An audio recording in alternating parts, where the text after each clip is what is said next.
this meeting to order. Is that Jeff? My name is Joe McGivern. I chair the City Council's Finance Committee. A member of the committee sitting to my left is Councilor Peter Tallman. Councilor Dave Bartley is also on the committee, is joining us by Zoom. In the chambers, we have our mayor and City Councilor Terrence Murphy. And we have, I would not forget, the one and only Councilor Howie Graney. Thank you. You're welcome. This meeting is live. It's being recorded. It's live by Zoom, by stream, and by the public access channel through cable TV.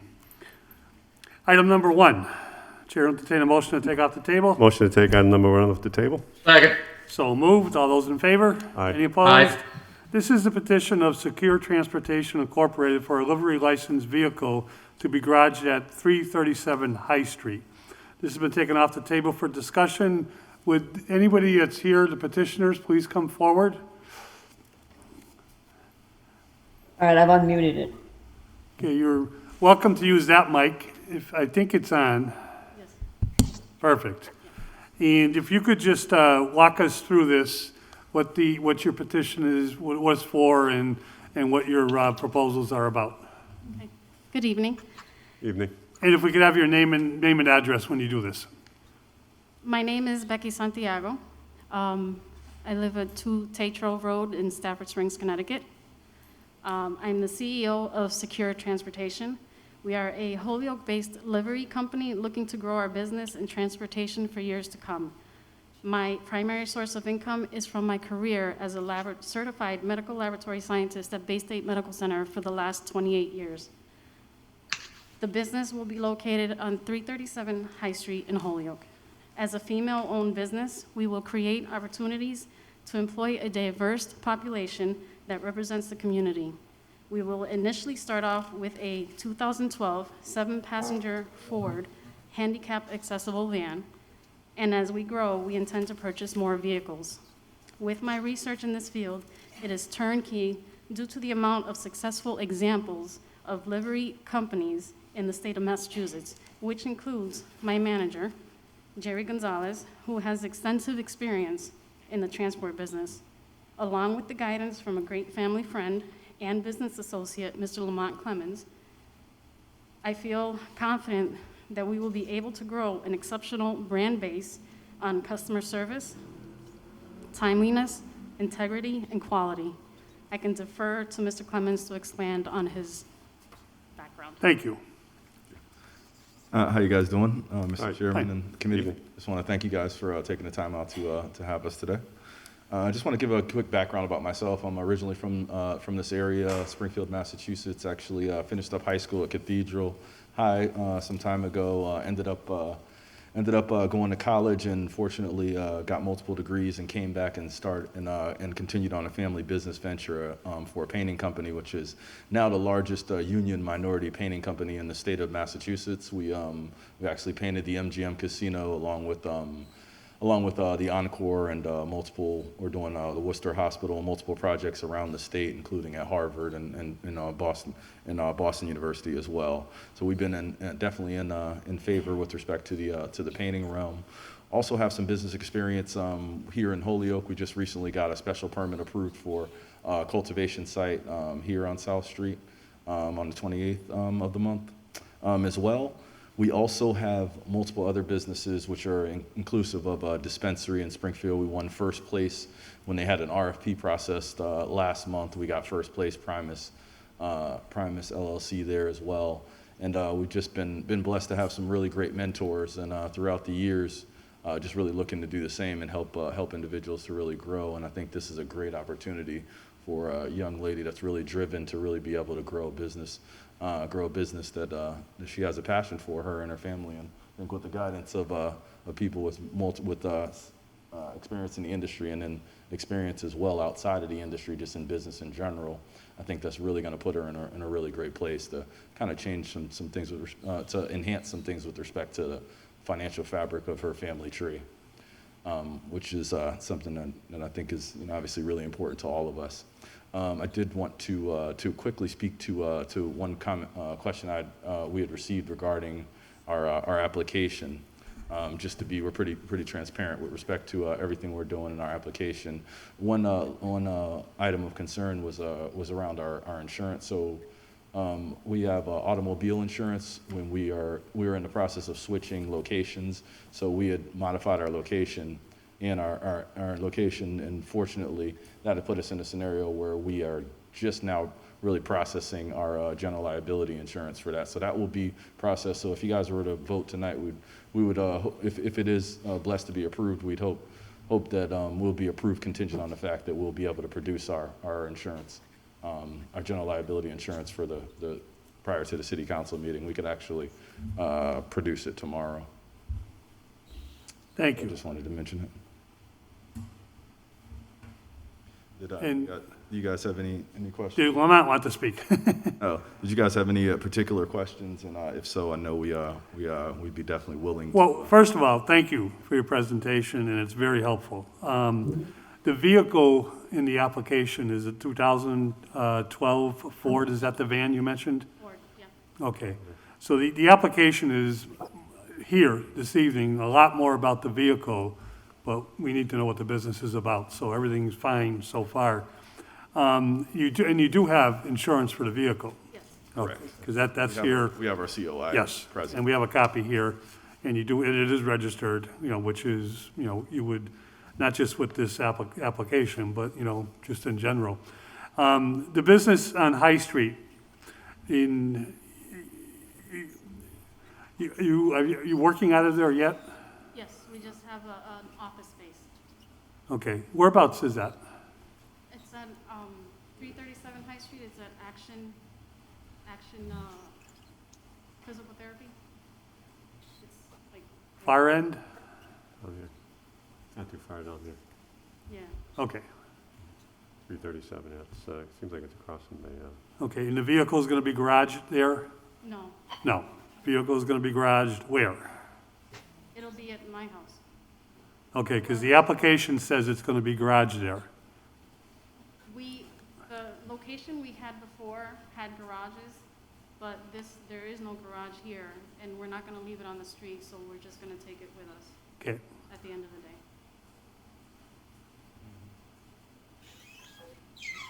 and your fares will be picked up in Hoyoke and brought to different destinations? Different destinations, yes. Okay, so this, and we do have members of our law department with us. I've done livery applications before. It's similar to a taxi cab license, but much different. Much Okay, for your business is much different. And what our charter, our ordinances require is the city council approves each vehicle. And typically, we expect them to be registered, insured, and inspected, usually by the police department. Right, Is that, you've been told that? yes. Okay. Correct. So with that in mind, is there any questions or discussion from members of the committee? yeah, Dave Barton was, yeah. Yeah. Is he, Counselor Barley, is your hand up? Yeah, Joe, good evening. So sorry I couldn't make it to City Hall, Joe and Pete. I just feel a little overwhelmed. You know how much I love these Zoom meetings, or being on Zoom, so I appreciate you guys being down there. So the registration, so Lamont, what's your involvement with the business? I'm not. I don't have a percentage ownership. It's more advisory and consultant type of realm, but not. I'm not looking to benefit financially from it. It's more really just bridging assistance to a really good family that I've known for quite some years and that is very capable of delivering. So you're up here as a friend, and now you're getting used to being in the Holyoke City Hall, and so you're joining us again. And I respect that, and I appreciate it. So just as a petitioner, tell us about your experience. Good evening, everyone. My name is Jerry Gonzalez. I bring a diverse experience of 20 plus years in the transport business. I'm happy to take on the opportunity as Becky's manager. Any questions? Yeah, I have a question. So so your experience is, so you've been in 20 years, what, accident-free? What's going on with that? I've been 20-plus years accident-free. My first 14 years, I was employed for someone, and for the past 6 years, I'm the CEO of Jerry's Transport, accident-free. My business has run 100%, and now I'm going to take on the role as manager to help Secure Transport move on with their business as well. Moving along, I even obtained a CDL license, commercial driver's license, just to help Secure Transport move on with their business in case we need it in the future being. Okay, who's gonna be, Jerry, who's gonna be doing most of the driving? Well, that's something I'm gonna discuss with the CEO. Like she mentioned, we're looking to hire more people. And again, when I do the hiring with her, I'm gonna look at driving records. I'm gonna look at experienced drivers. For the time being, I will start as a driver myself. Okay, and then you heard the finance chair ask where the vehicle is going to be garaged, and I'm kind of curious. So is it, Jerry, this is considered a commercial vehicle? It is considered. It has a commercial plate on it? It's a livery license. A livery, okay. It's going to be a livery okay, plate, so- livery license plate. If Oh. that's what you're- Yeah, thanks for the clarification. Okay, so where can that legally be? Can that be in your driveway, or can it be parked on the street, or does it have to be off-street parking? No, the van. It's going to be parked on the property in the driveway. We are Okay, at a resident, we are looking on at what property? My property. the CEO's property. Where do you live? Where does she live? She lives in Stafford Springs? Stafford Springs, Connecticut. Yeah, you did say that. I apologize. Okay. So it's gonna have a Connecticut plate or a Mass plate? Mass plate. Massachusetts It has plate. a Mass plate. And Okay. just to add, we are pursuing to garage in that vehicle here in Holyoke. We just want to have, we would like to locate a secure garage because we want the vehicle to be secure as well. Yeah, Jerry, that's great. The finance chair again is leading the charge on straightening out our parking deck situation with the acting mayor. Unfortunately, the acting mayor only has about a month left in office, but one of the places that we're trying to get up and running is directly across from 337, straight down Division Street. There's a Suffolk Street garage, also known as the Mayor Topier garage. And while I don't know if there's cameras there, but it's a two-level parking deck, and there's been some talk about hopefully having monthly parking rates. And I know the finance chair would be welcome to hearing what you just said, because we're trying to bring back our downtown parking and downtown vibrancy. It's a long road, as you can imagine. We've had not much success the last few years, but we're looking to turn that around. So, look, you're in a great location. We appreciate you being here, and I don't have any other further questions. Thank you, Mr. Chair. Councilor Graney? Thank you. Just quickly, sir, where is the vehicle going to be maintained and serviced? In service? Honestly, haven't thought about that yet, but we do have a lot of friends that are mechanics, so. If there is any businesses in Holyoke that you can refer us to, we would like to keep the business here. That's, You know, and I wanna hear. if We'd we love to- can, We'd love to have you have it serviced in Holyoke. There are Yeah, quite a if we few, can- if- quite a few businesses, yeah. I cannot make the decision as far as everything goes, but I would discuss it with the CEO. And yes, I would look forward to like garaging here in Holyoke. As the councilman stated there, of course, by all means, it's gonna save us in the long run, because she lives in Stafford Springs, so if we can keep the vehicle here and we can garage it here, by all means, it's something I'm gonna, advise her to do. Yeah, right. And also, if you guys can point us out into some local garages, of course we'll use them, why not? I'm sure Aaron Vega could help you out there, he could help you out there. There's plenty of people that do that kind of work. I appreciate that. Thank you. Yes, sir. by all means, we will feed Holyoke with business. Thank you. Thank you. Counselor Tomlin. Yeah, thank you. Thank you, Jerry, for coming down, and Becky, for bringing this forward to us. You stated you're going to start with one vehicle, so you possibly may grow into other vehicles down the road, depending on how business goes? Yes, definitely. As long as we do well, we do want to get more different vehicles, like an SUV, another van that's holds more people, more vehicles. Yes, definitely. Okay. And how will you, I mean, as far as advertising and everything and the hours, how will you put that out there? I mean, you're going to do some type of advertising, and is there going to be certain hours that you're going to be running the vehicle?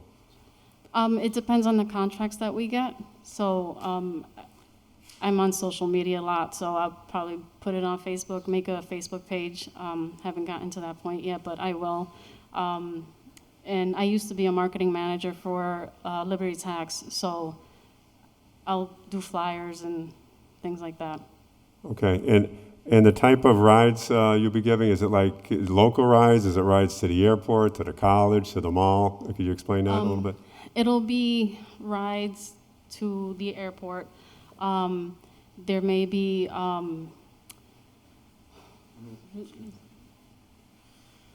Gentlemen, we're going to open to diverse just about anywhere. So in the transport business, yes, if we do a ride to the airport, by all means, we'll take that ride to the airport.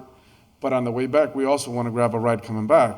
You know, we can do airport, we can do charter. I mean, if a senior citizen needs to go to the grocery store, by all means, and if it's within our business, by all means, we're looking to expand, do whatever it takes to make the business grow. Okay. Thank you. Mark? Yeah, just to piggyback off of that, there's definitely multiple arenas that we're able to really leverage the livery business. We definitely want to grow the business, but we want to grow it responsibly. So I think with that being said, we'll be definitely growing one truck at a time, really pretty much targeting a lot of different types of transport because we have handicap accessible van already. I think our ADA accessible van already. I think that puts us in a position where we're really able to leverage a lot of the healthcare facilities that are around here with respect to transportation, as well as senior centers, Renaissance. You know, there's a lot of different facilities that are based here in Holyoke that we'd be able to looking to do business with. However, our first step is really, you know, obviously getting through this process and then moving forward on looking at some marketing and being able to really grow the business responsibly. Just my two cents. All set? All set. Any further discussion? If, Dave again? Counselor Bartley? Yeah, thanks, Mr. Chairman. I'm just going to say to the CEO, except for me, Joe, Pete, and Howie, there's a tremendous wealth of experience right in this room as far as social media goes. So, you know, if you've got any questions about social media, you know, we're pretty much not the person to ask. But so I wish you nothing but success. Thank you. If I can just go over just a couple of quick things myself. I think we're all on the same page. Your presentation is wonderful. Again, this is about one vehicle. The application is for that 2012 Ford. I accept what you're saying about garage temporarily at your home, Becky, and eventually you want to find a garage, you may have to notify the city, you know, that once you do that. So what we're going to need you to do is to you know, we're going to recommend to the full city council tonight. When full city council meets next Tuesday, the full city council agrees with the recommendation. Actually, the mayor gets to sign off on it, and then we would just suggest that you have it inspected by the police department, you know, before the license is issued, okay? But Becky, you signed this because I think we're on the same page. But this vehicle is not going to have any signs on it. It's not a taxi cab, okay? You really should have, you know, fares that are pre-advanced, arranged, you know, in advance. You cannot pick up fares just willy-nilly on the street. I mean, if you do something where you bring someone back, I think that's a little different, but you just can't go around looking for fares. They got to be pre-arranged. There's no meter in this car. It's, you know, the fee is determined before.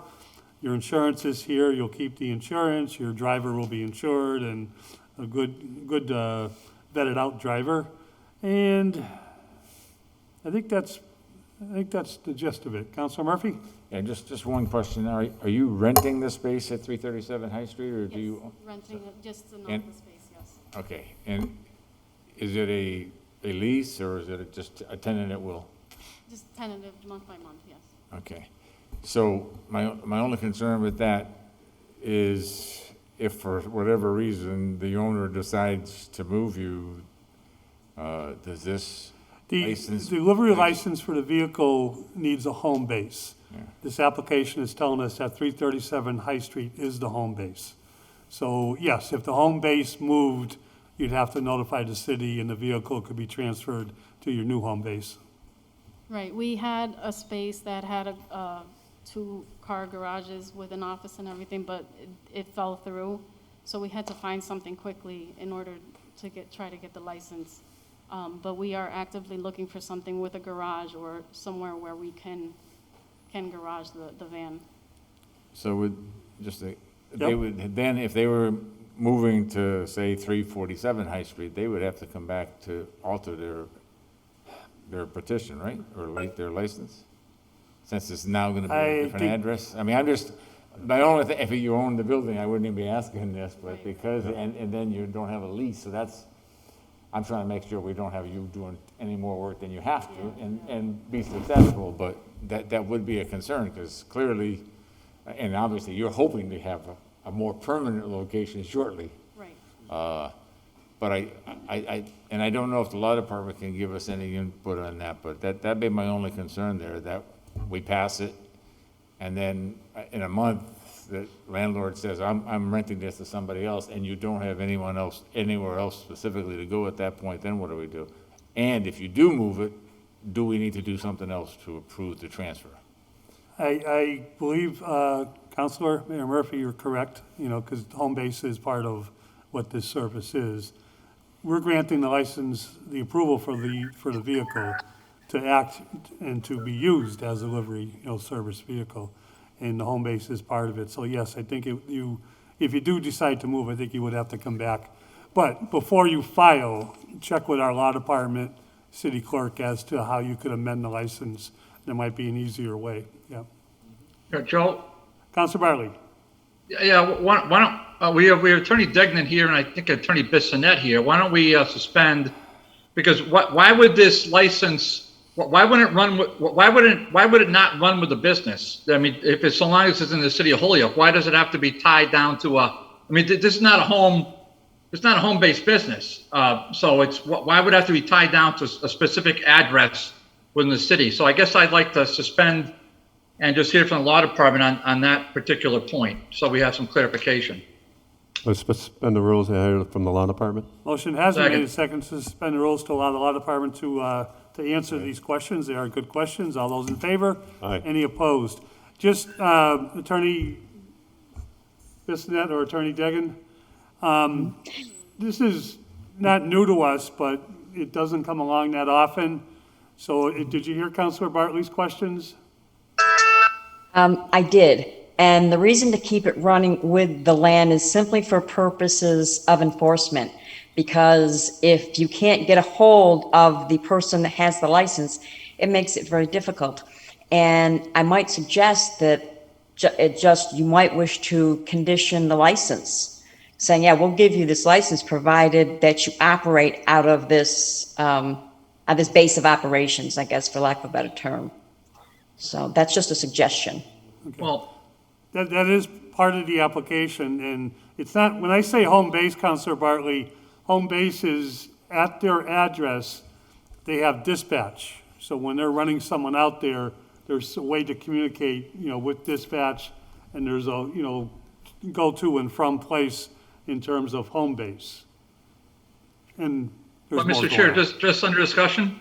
Counselor Bartley? Yeah, just under discussion. So if we are, based on the facts at hand, that the petitioner might be kind of in a fluid situation, can we ask the law department to give us a little bit of flexibility in terms of this permit? So it doesn't sound like we should have it run with the land, but we should have it contingent upon.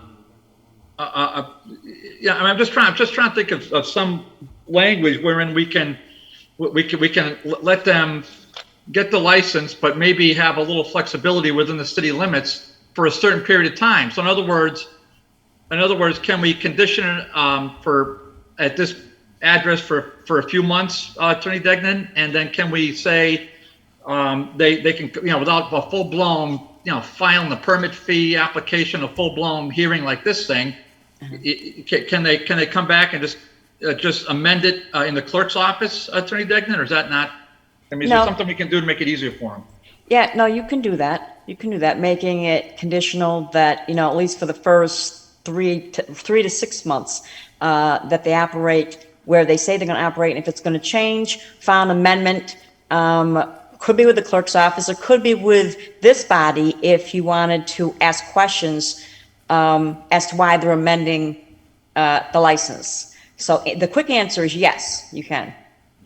So I guess, Mr. Chair, I'm just trying to think out loud here, is that if we do something what Attorney Degnan just suggested, and then we copy the police department on it, so and copy the clerk's office, so that we have kind of a paper trail as to where everybody is. Perhaps then that once they find a permanent home within the city limits, whether it's a full-time lease, as the mayor pointed out, or maybe they're going to buy property. I don't know. Maybe they'll invest in the city. Who knows? And instead of going through all this again, it's bad enough going through it once. Maybe we could find a way to put the right language in there for the permit. Give them some flexibility, Joe. Thank you. Councilor Graney? Just quickly, I just want to thank you guys for wanting to start a business and expand a business in oil. Thank you very much. Thank you. Councilman Graney, I have a question for you as well. As you pointed us into the direction as far as using local shops here in Holyoke, we would be more than glad. I was just discussing to her while everybody was talking. We are going to go back to the landlord and request a lease, so that way the city can feel more comfortable. But I would be more than glad if, the same way you pointed us in the direction with the shops, if there's any local, buildings available, we would be interested as well, so we can have a secure home base. And if there's property, we're open to all suggestions. Anything to help our business grow. Appreciate that. We got plenty of people in the city hall. Be more than happy to help you with that. Thank you. I would take that into consideration a lot. All right, okay. Okay, if everybody, Can I say something? you certainly may. Clerk's office. I just want to say that the taxi and livery licenses expire at the end, they renew May 1st. So that's only 6 months from now. So if they find something else and it's close to the time of the expiration, when they reapply, they can just reapply with the new address.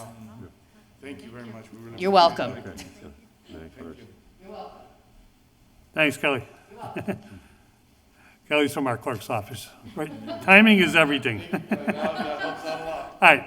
I think there's a lot of good points here. I agree with everything. So let me see if I can just make the motion that makes sense for everybody. Okay, thank you for your presentation. I suggest that we move to adopt and recommend adoption of this license application of Secure Transportation LLC for one vehicle identified as a 2012 Ford E-Series E250. The home base currently is 337 High Street, subject to change with proper notification to the city clerk. The application, as stated in the application, there are 6 points that will be part of our recommendation is that all your fares are prearranged, no pickup of fares on the streets, no meters in the car. Anticipate that your employee will be an insured, licensed driver of good standing, and a couple other ones that are just more about credit cards and operating the home base fixed address. That's the one, Councilor Bartley, that I get everything you're saying.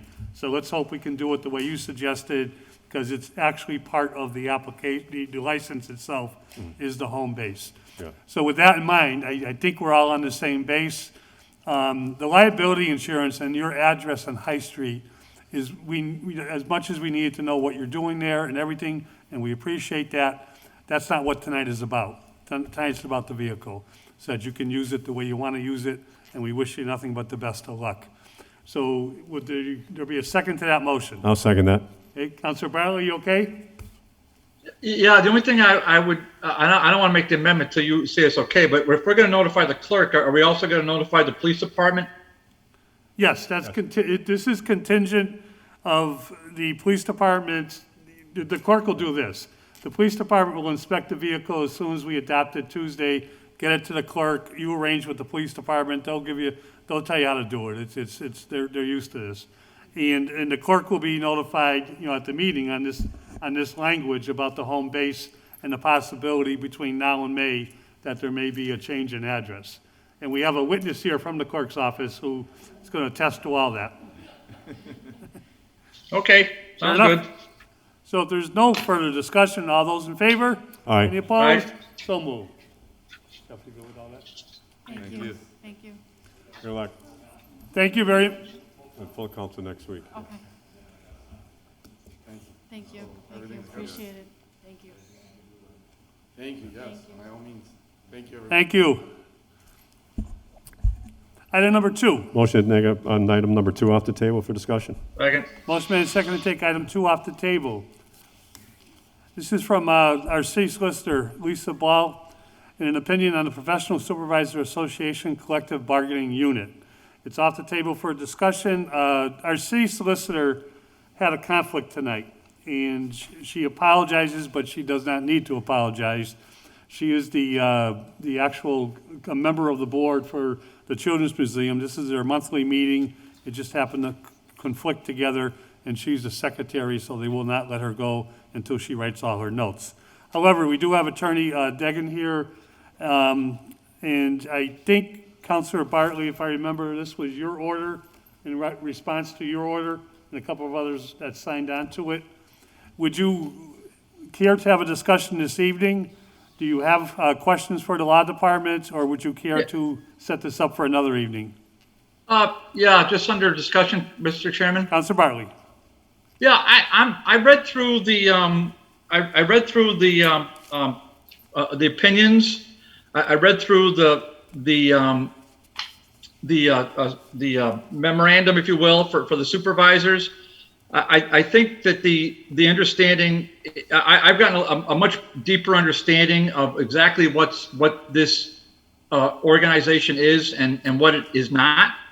And so it's my position that based upon reading this, that the mayor or any future mayor is going to have the authority to hire and fire as he or she sees fit on this. I don't really see. I don't see this anything other than what Mayor Dunn has signed a few years ago. I don't see this as being some kind of a protection that goes beyond whatever it is. They can together they can sort of talk about raises, but everything on there, Mr. Chairman, is really contingent upon the acceptance and approval of the mayor, and that's how I felt it should have been all along, as opposed to some kind of a statement where it's job security from administration to administration, which I don't think anybody in that position should really feel as though that they're entitled to. And I think that the mayor, whoever he or she's going to be, should be able to bring in his or her own team. And that was always my concern. And I don't feel this document does anything to upset that apple cart. So that's my opinion. I don't think anything, in my opinion, is what it is, but we could have the argument back and forth on it, but I think it's all kind of irrelevant. It's really, I'm satisfied that the mayor is going to have the authority to bring in their own team, and that's really my bottom line. So that being said, I'm good. Okay. Thank you, Councilor Bartley. The chair shares the opinion of Councilor Bartley. We've recognized this group for many years now, and a number of different mayors have negotiated with them. And it's worked out, I think, for the better. At the beginning of this group, I think the questions actually Phil Chesky was the spearheaded who asked that an association be formed. And until Mayor Dunn came on board, into room 1, I don't think it was recognized as a collective bargaining unit, but eventually was. And that's where we are, and that's what we've been doing, and I agree with Councilor Bartley. Is there any other discussion? Any other questions? This is a good document in terms of history, so I suggest that we say that for tonight's purposes, it's been complied with, and we keep the document in our archives. Motion on item number 2 has been complied with? And keep the Second. Keep a document in archives. All those in favor? Any Aye. opposed? So moved. Item number 3. Motion to take item number 3 off the Second. table for discussion. Motion made and seconded to take item 3 off the table for discussion. All those in favor?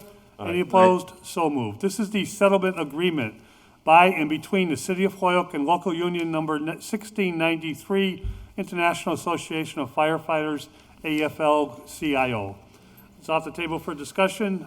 We have with us a number of people to address this. It also comes with a transfer, which is item number 4. Chair apologizes for not pointing that out. Would we like to take item number 4 up at the same time? And motion to take item number 4 up also? I don't want to second that right now, Mr. Chair. Can we just do it one at a time? Is that okay? We can review the contract first and then go to the transfer. So Thank you. on item number 3 with the contract, law department, I apologize, but with this hybrid Zoom, I can't always tell who's here. I know Attorney Degan is here, but who will be representing the law department on this one? It was supposed to be, and I'm not sure if he's here, Attorney Russ Duperay, because Attorney Ball, no one from the law department, my understanding, negotiated this. So I can't tell whether he's here, but it's Russ Duperay. Do we have Russ? Let me see. He is. I've selected to promote him to panelist, and he just needs to accept Okay. that on his end. He's in the parlor. He's coming. Okay. In the waiting room. President of the Union, please. Well, come in. You want to up there or come in, whichever you're more comfortable with. Can you hear me? This is Russ Duperay. Russ, thank you and welcome. We have with us the president of the firefighters union, yourself to represent the law department, Mayor Murphy. After this, we'll get into the transfer. Would you just be able to highlight this MOU and changes and then be prepared for some questions? Sure. So I'm actually heading back from a meeting from Berkshire County. So I don't have it in front of me, but I did speak with the chief and I recall what the economic provisions were. So the first item and the main item is that we agreed to a wage increase of 1.5% to start the contract and then another 1.5% midway through the contract. The net effect of that obviously is a 2.25% for this year, but then to start next year, the total salary increase would be the 3%. So it's basically a 1.5 split. We added Juneteenth as a holiday because state law changed to add that holiday. And that, by the way, is being added to all contracts in the city. And it's also being added really to all contracts throughout the state that I'm involved with. We changed some IOD language. Right now, there's a restriction for being able to have light duty occur. And we changed the number of days from 60 to 45. So now after 45 days, light duty could be ordered by the chief. I'm trying to think. We rolled in the clothing allowance. That's going to happen because they already got their clothing allowance for this year. That one is actually effective June 30th of 2022. So the last day of the contract it rolls in. So next year people would not get the clothing allowance. That's another provision that's become more common throughout the state. Basically what it does is it allows that money to be counted towards pension and that type of thing. So it's beneficial for the group. Chief, am I missing anything? I think those were the main items. I apologize. We also have Chief Preskopowski with us by Zoom. There we go. Hi, Jeff. Yep, no, Russ, you hit it on all the main topics. You did well. Okay. And if you can just excuse us, Bill, did you want to say anything on behalf of the union? No, he hit pretty much all the topics we were going to hit. It's a signed agreement, so we Signed know agreement. everybody seems to be happy at the moment. Russ, one quick question on roll-in. It looks like it's a $1,400 clothing allowance. That sounds correct. I don't have it in front of me. Chief, could you confirm that? It is. Yes, it's a $1,400 clothing allowance that's being rolled into the base pay. And the roll-in is one time, the dollar amount. Correct. Yes. Okay. Is there any questions or any discussion?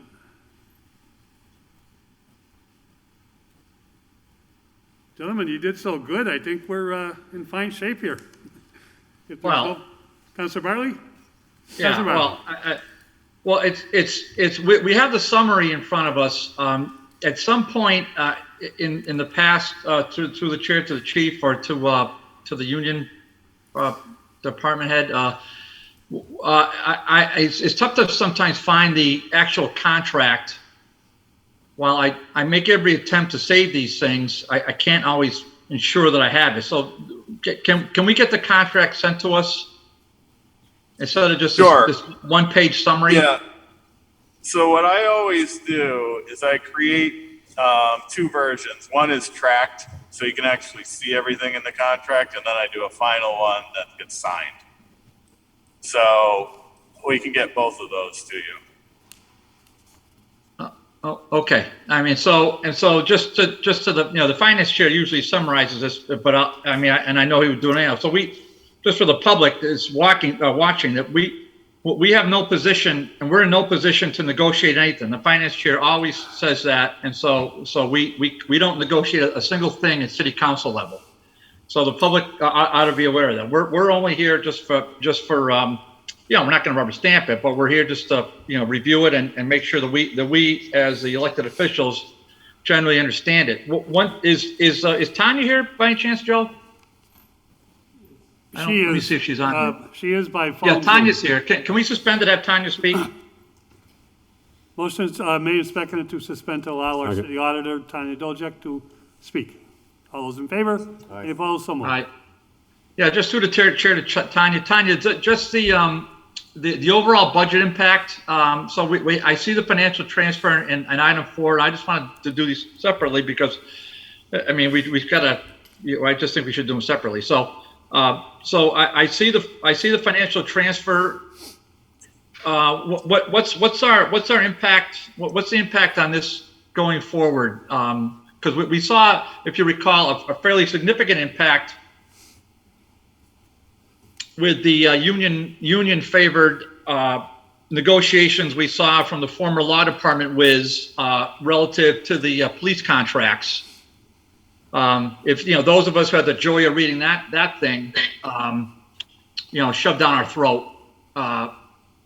This one doesn't seem even a fraction as onerous for the taxpayer. But I do want to know what the auditor's opinion is on the overall financial impact to the city.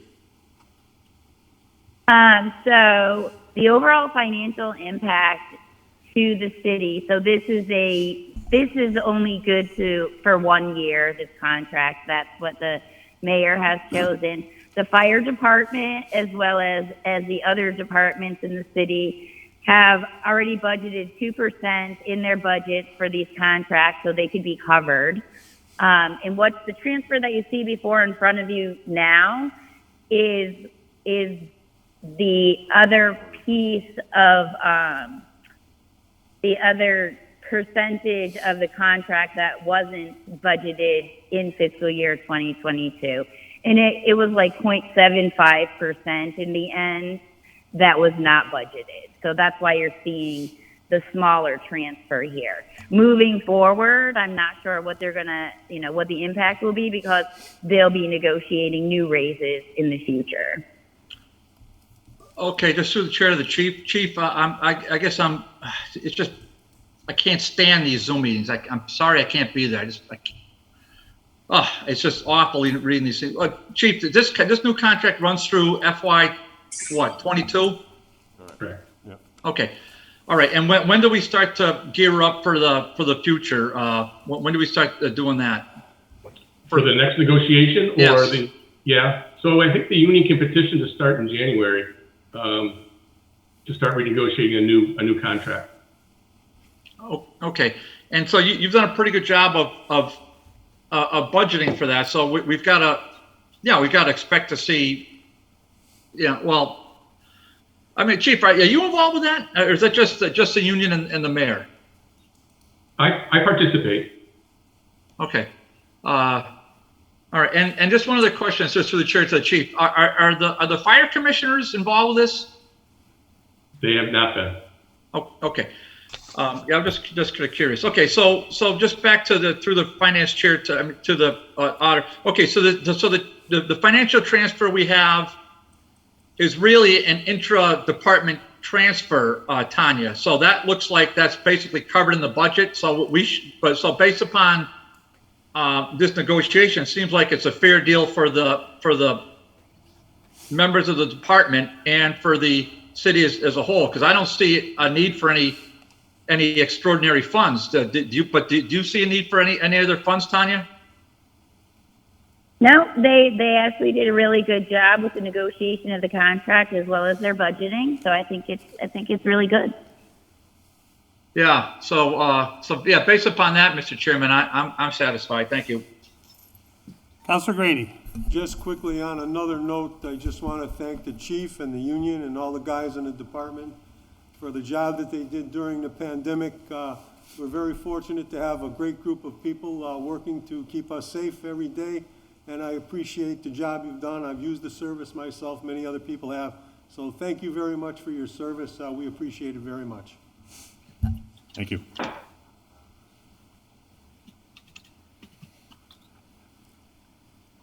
The Councilor Mayor Murphy.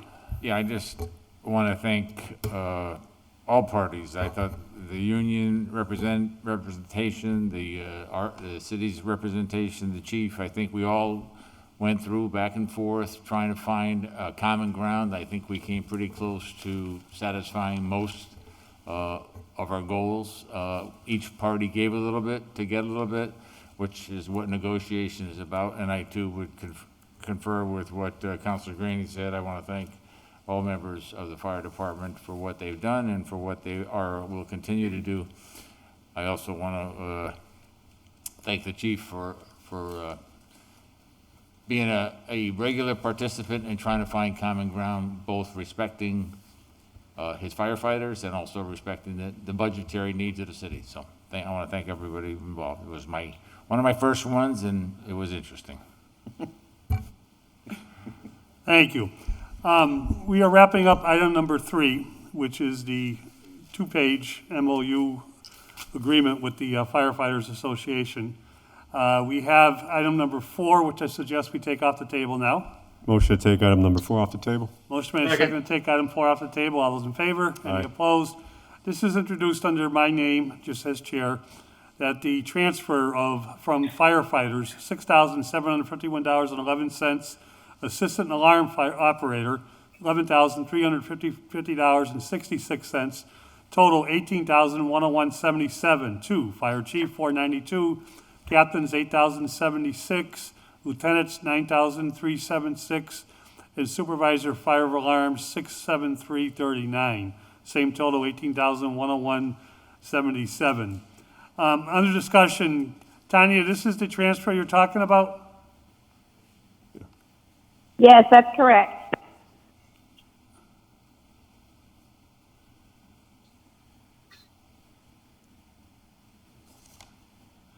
And you heard me earlier, I believe, that the clothing allowance roll-in is one time? That's right, and that will. That's correct, begin it next is one time. And as Councilor Bartley said, this is where the chair of the finance always says, our duty as city councilors is to approve the funding. We had a budget hearing last June with Mayor Murphy, and we know that a good portion of what was coming for this year is in the budget itself. We need to just transfer, the chief has identified, 2 areas in his budget that he can transfer with no problems and still get through the rest of the year. And the monies that we transfer tonight will satisfy and ratify the contract as the final step, allowing our good firefighters to be paid their new wages. Is that okay for everybody? Yes, it is. Okay. Then the chair will entertain a motion if there's no further discussion. Make a motion that they accept the transfer of $18,101.77 to the various funds there for approval. Well, second? Second, yeah. Yep, motion made and seconded to adopt the transfer that would thus be the vote to approve the contract and set everything in motion to allow the payroll to take care of these new wages. If there is no further discussion, all those in favor? Aye. Any opposed? So moved. Thank you, everybody. Thank you, everyone. Motion to take 5 off the table? Second it. Motion made and seconded to take item 5 off the table. This is a settlement agreement between the City of Hoyoke and NAGE R1-180, the clerical union. Motion to take off the table. All those in favor? Aye. Any opposed? Aye. So moved. I believe Attorney Degnan is with us on this one. Attorney Russell Dupre is also here in representing the clerical union. Why don't you come on? If you want to stand up or if you want to come in, you're all welcome. We'll make room either way it works. Just when you speak, full names and the title of the union, the title for which you are here representing the union, just so we know. I know everybody, but I just don't know what your positions are. Kelly Lundgren, President. Andrew Alvarez, National Representative for NAGE. Chris Mateo, Vice President. Welcome. We appreciate your presence here this evening. Same thing, Attorney Degnan or Attorney Dupre? Lisa, I think Lisa told me, I'm not sure what Lisa told me. I think she said Attorney Degnan maybe, no? Yes, unfortunately, I don't have a copy of the agreement, but I know, I did talk to Lisa about this, so, I will try to answer any questions that you have. Okay, to begin with, Kelly, would you like to summarize your agreement?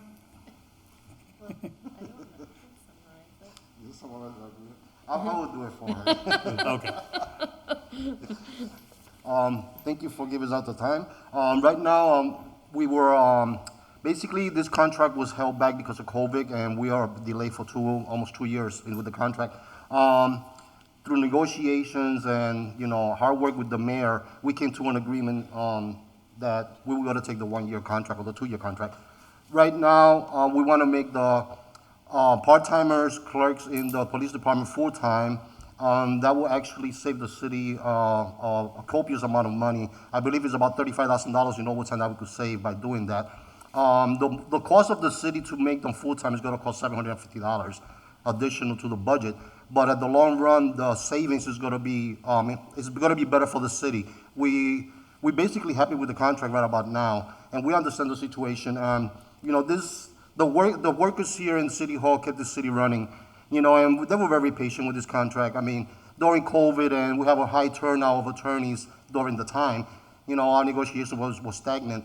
But, Lisa Ball coming in and Mayor Murphy working with us, we got it done. We avoided mediation, which it was something that we didn't want to do at this time. It's not necessary for us to go to mediation during COVID, so we came to this conclusion. You guys got anything else to say? You're adding Juneteenth, like everybody is, which we know that's no monetary, well, not a direct monetary impact. There's no rollovers. The increases are 2%. The first one retroactive to July 1, 2020. Correct. And the second one retroactive to July 1 this year. Correct. And that's the 2-year contract. And the salary schedules, Mayor, can you just address that? I think they're... Yeah, if I can, first, let me again thank Angela and the union for negotiating in good faith and also for our representation. So a couple of things, and as I've done all of these, because of my temporary position, I just felt like I really should not be negotiating multi-year contracts. And I think everybody eventually agreed with that. You know, obviously, if I were long-term, who knows? But, so there's a few things, and we've talked about it, and I've met with Angel and a number of people a couple of times. It's okay if I call you Angel? Yeah, sure, no Okay. problem, no problem. No, it's okay, it's okay. Okay, sorry if I I don't have no specific title for you. Okay. So one of the things that happened as we went along, and I had told him if there were opportunities for, because of open positions, that I could potentially provide additional pay for some employees, and one of those positions was in the health, the Board of Health. And so we sat down and tried to work out an additional incentive. They're allowing one position to remain open, but to provide additional pay to the I believe it's seven employees that are going to pick up the slack from that opening. And I think we worked a pretty good agreement for both the employees staying and for the city, and I appreciate their willingness to do that. One of the things I've tried to do is, whenever possible, to provide additional pay for the employees. And obviously, to do that, I need to streamline some money somewhere. So the fact that we're trying to find efficiencies and the employees picked up the efficiencies, we've added, and you'll see the transfer next, which would cover that's coming out of the mayor's office, but would cover the additional pay for the health employees in the Board of Health. So that's basically what we tried to do. There were a few other areas we were looking at, but didn't quite work out this year. And again, I always encourage that if we can make things streamlined, but be able to pay people more by doing that, then both parties win. And my apologies, Attorney Degan. Normally, the law department hops in here, and I wasn't trying to skip around. We understand that the attorneys that negotiated this, our city solicitor is not here this evening, also have left the city. So we're kind of working around this, as it gets to us, after, period of time, with the COVID battle and everything. So, Yes. to summarize, are there any questions? Any further discussion? Councilor Bacon. Thanks. I just have one question about the open position. So I understand it's open for the duration of this contract. Is the general agreement that it's not Yes. needed? Yeah. Or is this just a temporary? No, we removed it from the budget. Completely? Yep. Oh, okay, thank you. Yeah, and that was part of the agreement that, I knew there was potential to be able to provide additional pay because of that. And I tried to look through the entire budget if there were opportunities. Obviously, if we need those positions, then we need to do it. But if we can do it more effectively and efficiently with what we have and be able to pay those people, to me, that was a home run. Yeah, and I greatly appreciate that. I just wanted to understand if it was temporary or permanent. And I think that's great collaboration and cooperation from the department and No, your I agree. office. I Thank agree. you. I do appreciate it. Any further discussion? Chief? Joe? Chief Preskopowski. Thank you. Yep. Yeah, I just wanted to let you know that Russ Dupare is in the waiting room, and he's the one that negotiated the NAGE contract, and he's just waiting to be brought back in. So if you have any questions for him. Thank you.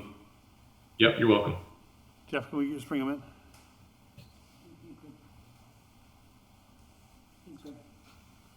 Russ, are you with us?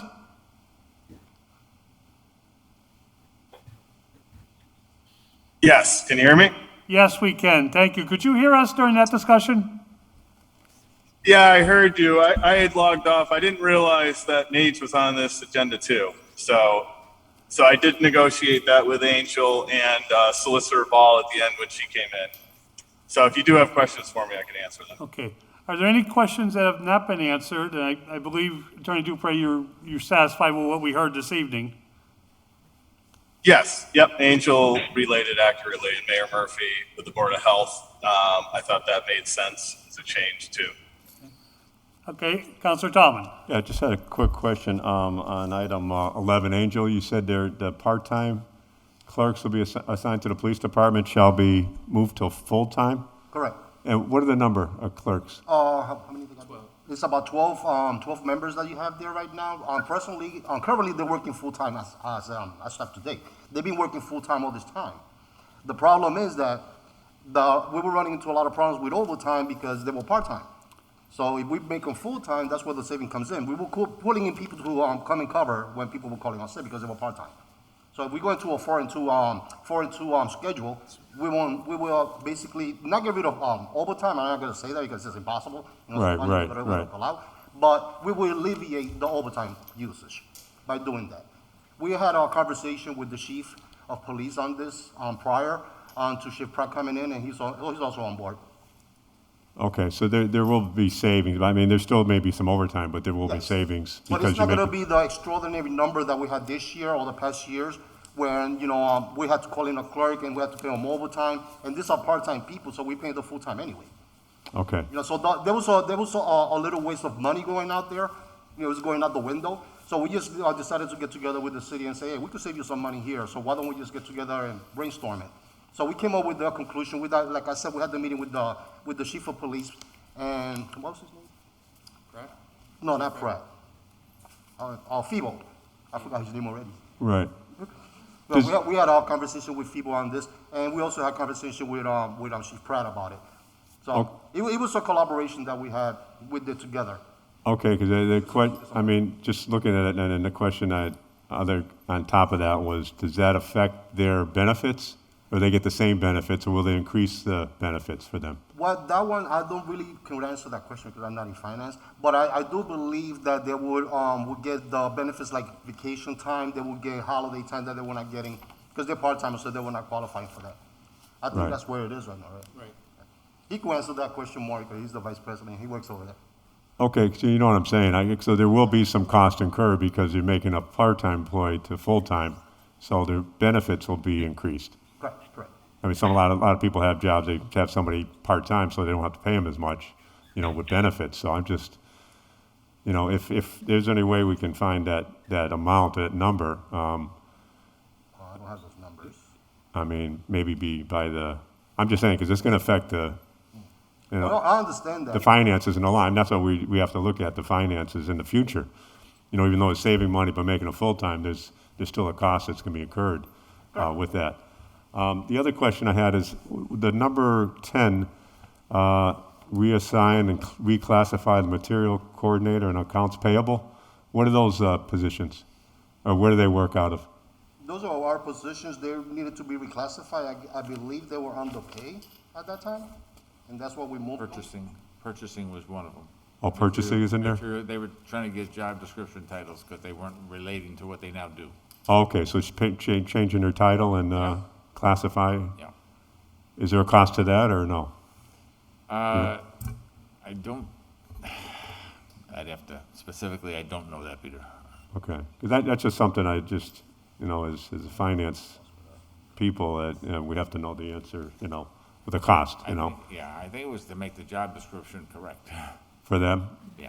And then it's purchasing both those positions? I believe so. I know she's asked for a couple of things, and I'm pretty sure I know the material thing was one, and I think the accounts payable was the other one. Okay. Because there's some changes that are going to take place there, And they wanted the job description to match what they're. to match that? Okay. All right, I'm all set with that then. Thank you. There you go. Councilor Graney. Just quickly, probably the most important thing is the health benefits. I don't know if they're, if the part-time employees had health benefits or not, but that could be a major cost. So I just want to throw that out there. I'd like to know what the cost of that would be. Thank you. Angel, this is Russ Dupree. Angel, my understanding was that they were half-time employees. So if they were working 20 hours a week, they were already eligible for insurance. Is that your understanding as well? Correct. And some of the employees over there are opting out of getting insurance. I think that's where the factor in the savings is going to be, because some of them don't want the insurance that the city offers. They got their own private insurance. So we don't know those numbers correctly. But I think they were eligible for insurance already. Some of these happened after my involvement. But if they went from halftime, as long as they were working 20 hours before, they were already eligible for insurance. Because that's the standard is regularly scheduled for 20 hours.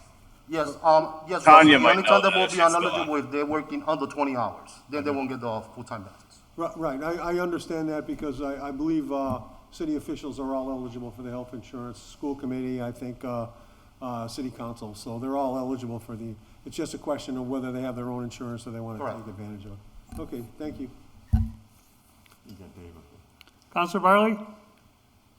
Yeah, Mr. Chair, thanks for recognizing me, and I appreciate it. And I forgot to say thank you to, to AGFD in the last order, and then we want to thank the union employees who show every day. And I think this is just another opportunity, Mr. Chair, to thank the acting mayor for showing up to work every day. I mean, this is, Mr. Chair, this is what happens. You can actually get things done when you go into work on a daily basis. And you put the hours in that Terry's putting in, which are incredible. I mean, you can actually, Joe, get contracts done and do work, which is amazing. I hear the excuse, the COVID thing. Well, look, the COVID thing is not a universal forever in a day excuse to not get anything done. But that's what was used by the prior administration, when removed, of course. And, nobody wants to say it but me, but I'm going to be consistent in saying it every single time because it was a disaster. But I appreciate, again, through the chair, my thanks to Terry for showing up to work every day, working hard. Terry knows we don't agree on everything, but he knows how much I appreciate him, and I'm going to say it publicly multiple more times. Thank you. Thank you, Councilor Bartley. Any further discussion? Tanya, still with us?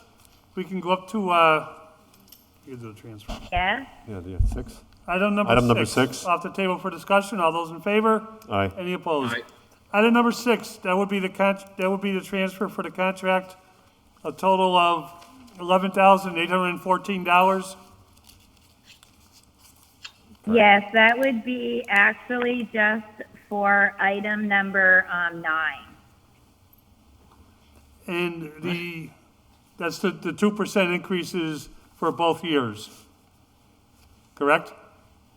We actually budgeted those That was already in the budget. increases The in the budget. fiscal year 2022 for number 9, the 2% increase for the 2020 and 2021, the total was budgeted within the fiscal year 2022 budget, but item 9C are those positions there, the sanitarians, public health nurse, the clerks, the people from the Board of Health. That's what this transfer is for. That's the only thing that is not covered that is explicit within this MOA. Is item C retroactive, or is it just for this year?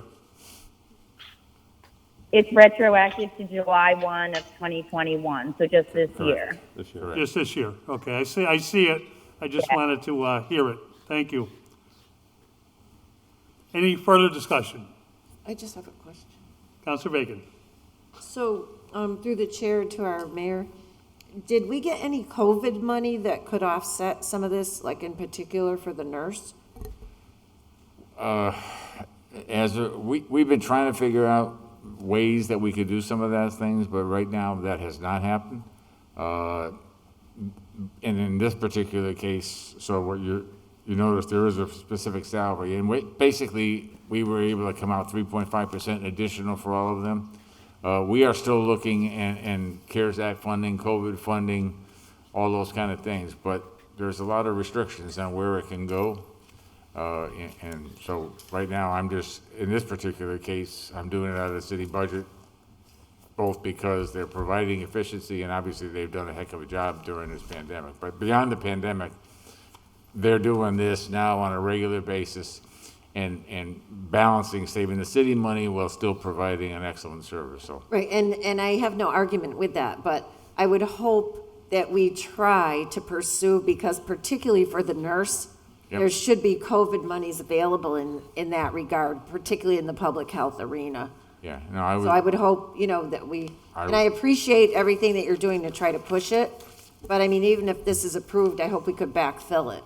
Yeah, I would love to be in that position to be able to do that. And yeah, she does a great job. I know she's at the schools all the time. I know she's, she's had press conferences with me to talking about the things going over. I know she dedicates a number of hours, and her heart is in it. Right, and I know she had to do the public health follow-up Yep. work too. Yep. But just with all that money flowing into various health facilities, I hope that we make sure that we can see what we can do. I'll look into it again, but right now we haven't been able to find Okay, where we can do it and how we can do it. but I totally appreciate all your efforts on it, and I know you've tried to work everything you can. Yeah, and I appreciate what they've done. I mean, it's been, it hasn't been an easy It's- for anybody, and certainly in their particular case, even more so. Yeah, the healthcare arena has been rough.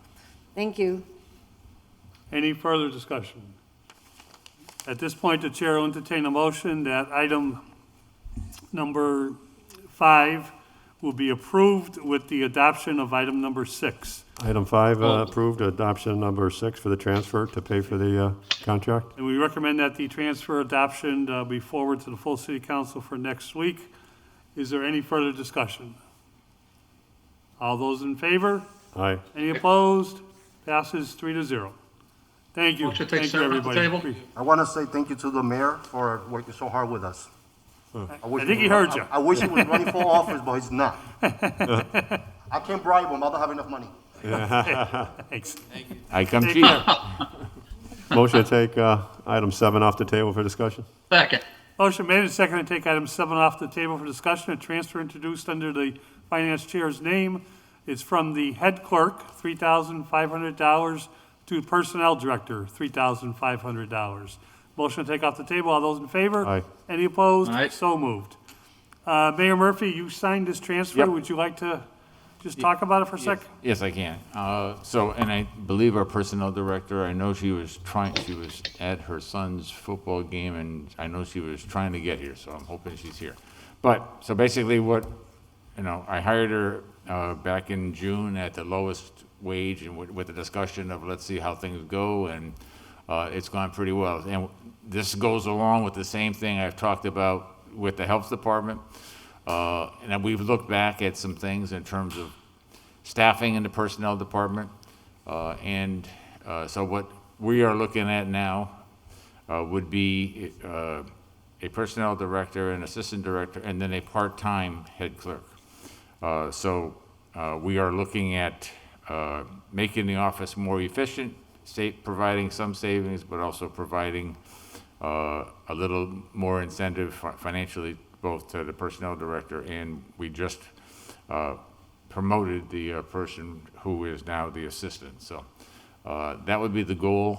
We are looking at potentially a 20-hour person part-time, so that there's not a lot of time when there's only one person in the office.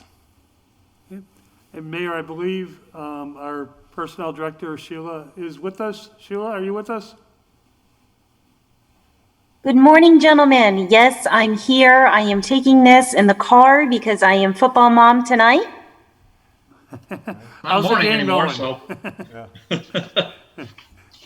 How is the game going? So, it's going okay. The score's a little low, but that's all right. We can't win them all, right? Defense. That's right. And my little guy, he's a lineman, so we really try to have some good defense. Okay. Sheila, I believe you heard the mayor. Is there anything you'd like to add to this transfer? I wouldn't, but I've heard, numerous people say how wonderful Mayor Murphy is, and I just want to say that it's been a pleasure working with him. I know that he's on countdown, but I am not. That's good And to I hear. thank him for all of his assistance. Is there any discussion on this item? Councilor Bartley? I want to support Mayor Murphy in this.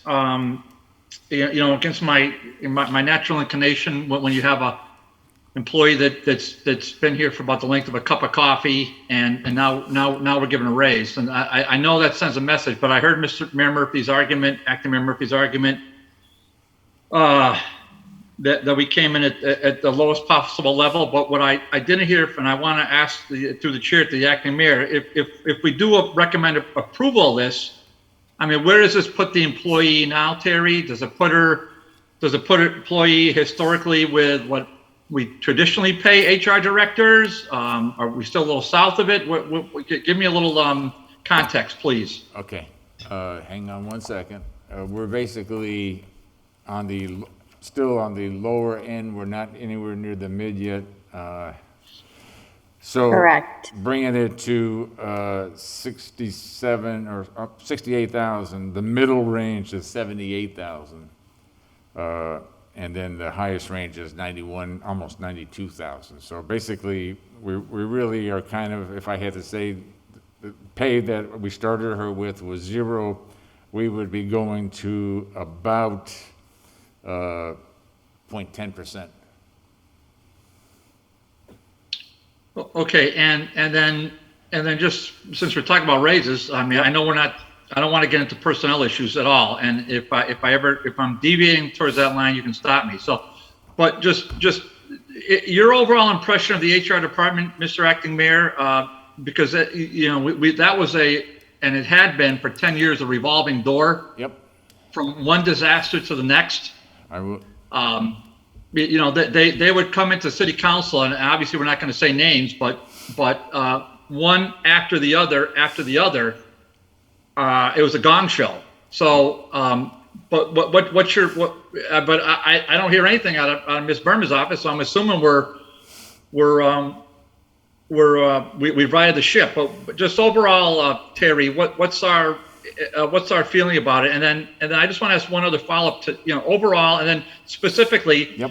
Where are we getting towards modernizing the office and making sure we have electronic records and security and all the rest of that with, okay.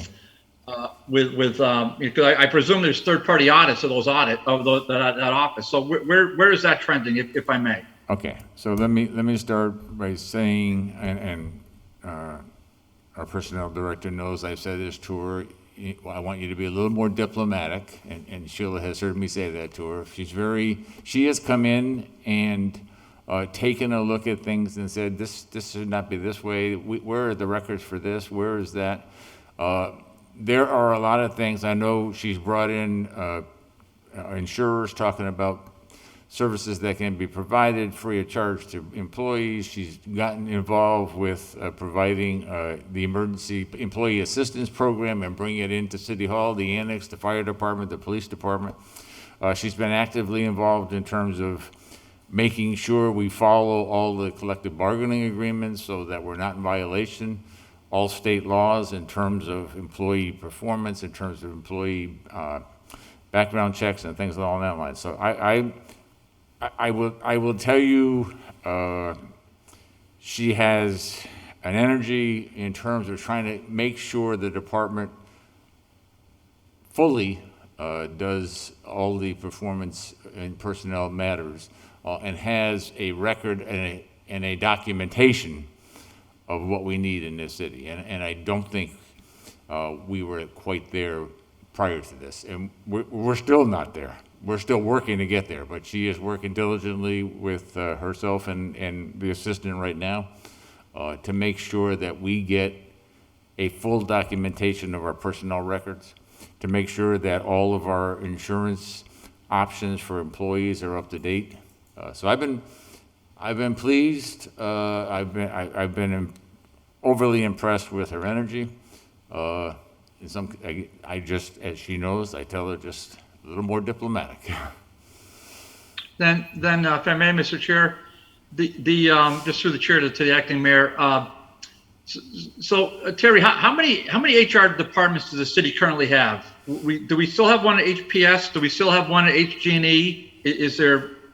Where are we with the number of personnel departments? Yeah, schools and HG&E. So we still have the 3 that we know of. Yeah, that has not changed. Okay.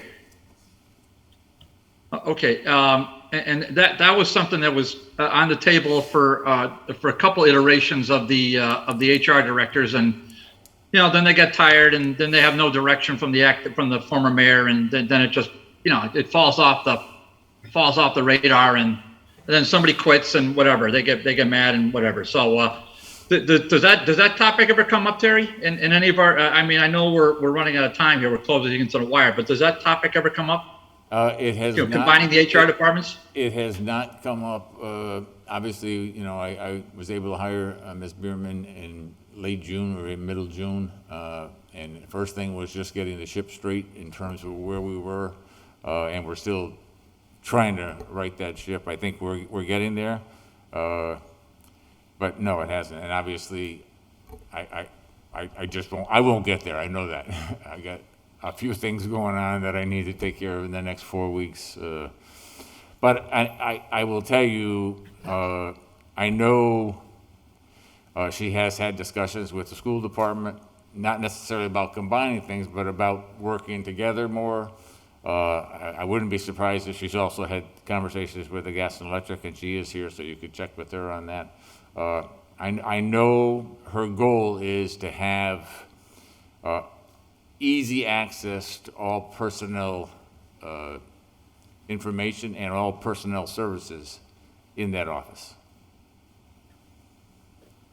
Yeah, and so just through acting, financial, so Terry, we know obviously from what we read, you've already had to make some tough personnel calls in your brief time, and we know that's a very unpleasant part of the job. Yep. Of any job, having to do that, and again, you're to be commended for doing that with grace under pressure. But the reason I'm saying this is not so much for you, Terry, although I just want to hear from you, but also so Ms. Berman can, if someone pronounced the name right, if I'm not, I apologize. So she can hear it out loud, because those discussions were had in city council, and I've only been a short time here compared to the gentleman at the table. I've only been here 10 years combined to their compared to their multiple years more than me. But these conversations have been had repeatedly in my first few years, years 1 through maybe 6 or 7. And then whatever just happened and nothing materialized. So I hope Sheila can keep considering that, and then maybe, Sheila can talk to whomever the new mayor might be, and then maybe talk to city councilors and talk to our department heads to figure out how we can at least make, when she's done and when the new mayor's done, because it's something you don't want to, you just want that. It's a very significant department, and we all know that. But it's one of those departments you don't want to know it's there, but the only reason we know it's there sometimes is when there's a problem. Yep. So I want the back office to be solid for the city side, and then hopefully we can find some cost savings and some kind of cooperation with other departments, because it is all one. I know under law we're different little entities and all the rest of that, but it's one city of Holyoke, and we ought to come. For the public at large, half of them think we're city council runs the school department. Well, we got nothing to do with it. So with one slight exception, thank God. But for the public at large, they see one city of Holyoke, and so the hope is that we can have, not just have that be perceived, but have that be, legitimate. We can have cooperation among departments to make Sheila's life easier and the mayor's life easier, and so we don't hear about, multiple problems. Oh, well, we went to the HR office and nobody's there, and nobody calls back for weeks, because I heard those comments to me multiple times. So hopefully that's heard by Sheila, and we'll have some action on that going forward. But thank you again. Appreciate it, Mr. Chairman. Any further discussion? Councilor Bacon. Just briefly, Mr. Chairman, thank you. I find myself wanting to support this because of the relative low entry pay. However, sort of as an echo to Councilor Bartley, I would hope that by the 6th month in that office, we would be able to have a status update, because I'm thinking back to the last update that we've received from that department. And at that time, when we were 20 years into, at least 10 or 20 years into separation of health information out of personnel files, everything was still commingled in our HR department. And I mean, those are just violations of standard audit operations in an HR office. And so I appreciate energy, but I appreciate outcomes more. And so I think if we could get that kind of an update, I think that would go a long way to supporting what you want to do here, which I'm willing to do on faith based on your performance at the moment. So I do appreciate it, but if that could be something provided, I think that would be very helpful to both the council and the new mayor. If I can, Mr. Councilor Murphy. I mean, I will tell you, any specific request in terms of reports, information, to Ms. Bierman, I'm very confident she will provide them to you.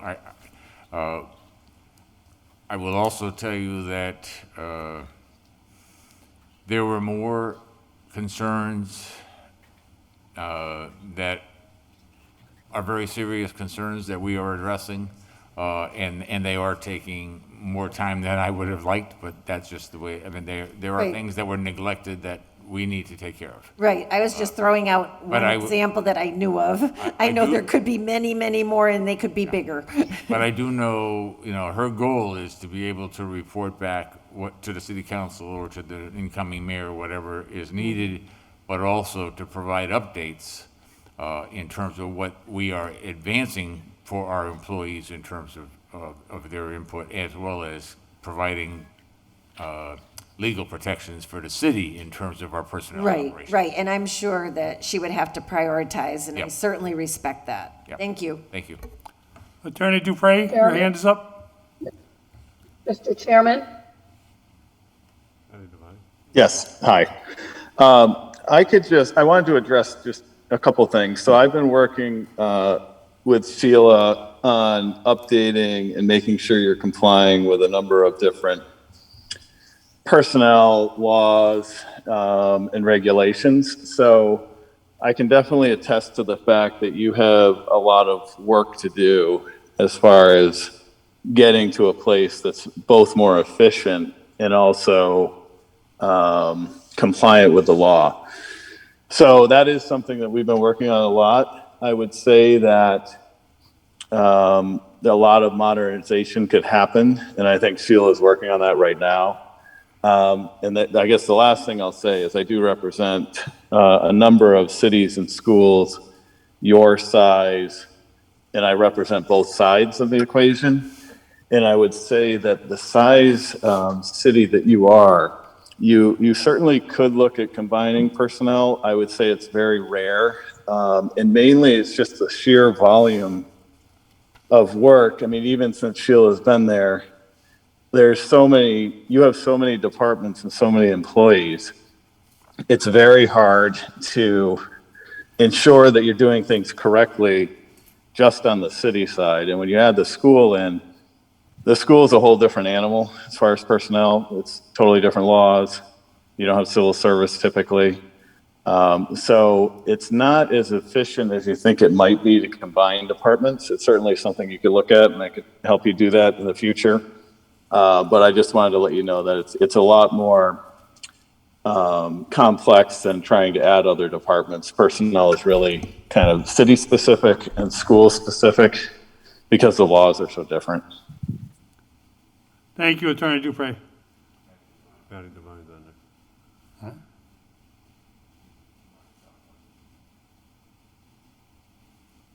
I understand, but Chair have to hear a motion. I'll make a motion to suspend the rules, allow anybody on Zoom to speak. Is there a second to that? Wait. Well, hold on, Joe. I've just said, Joe, just give me up a second. I've got a little technical problem. Sorry. Sorry, Joe. What's just point of order, Chief? Joe, Mr. Chairman, what are we doing? What's the reason we're doing this? Councilor Tomlin has made a motion to suspend the rules to allow people on Zoom to speak. There is a member on Zoom that has raised her hand, and he's made a motion to allow her to speak. For what purpose? To allow her to speak. Well, I'm related to just this. trying to understand why. I mean, okay, I'll second it. Okay, motion made and second to allow other people to speak. Let me, a little better explanation, Councilor Bartley. Best I can offer is, even though this is not a public hearing, it's not unusual for committees to allow people in the audience to speak. I know the audience is broader when we have Zoom, but that's the gist of it. I don't know what the comments are going to be, but our former colleague is asking to speak. So on that motion, all those in favor? Any opposed? Aye. The chair recognizes former Councilor Patty Devine.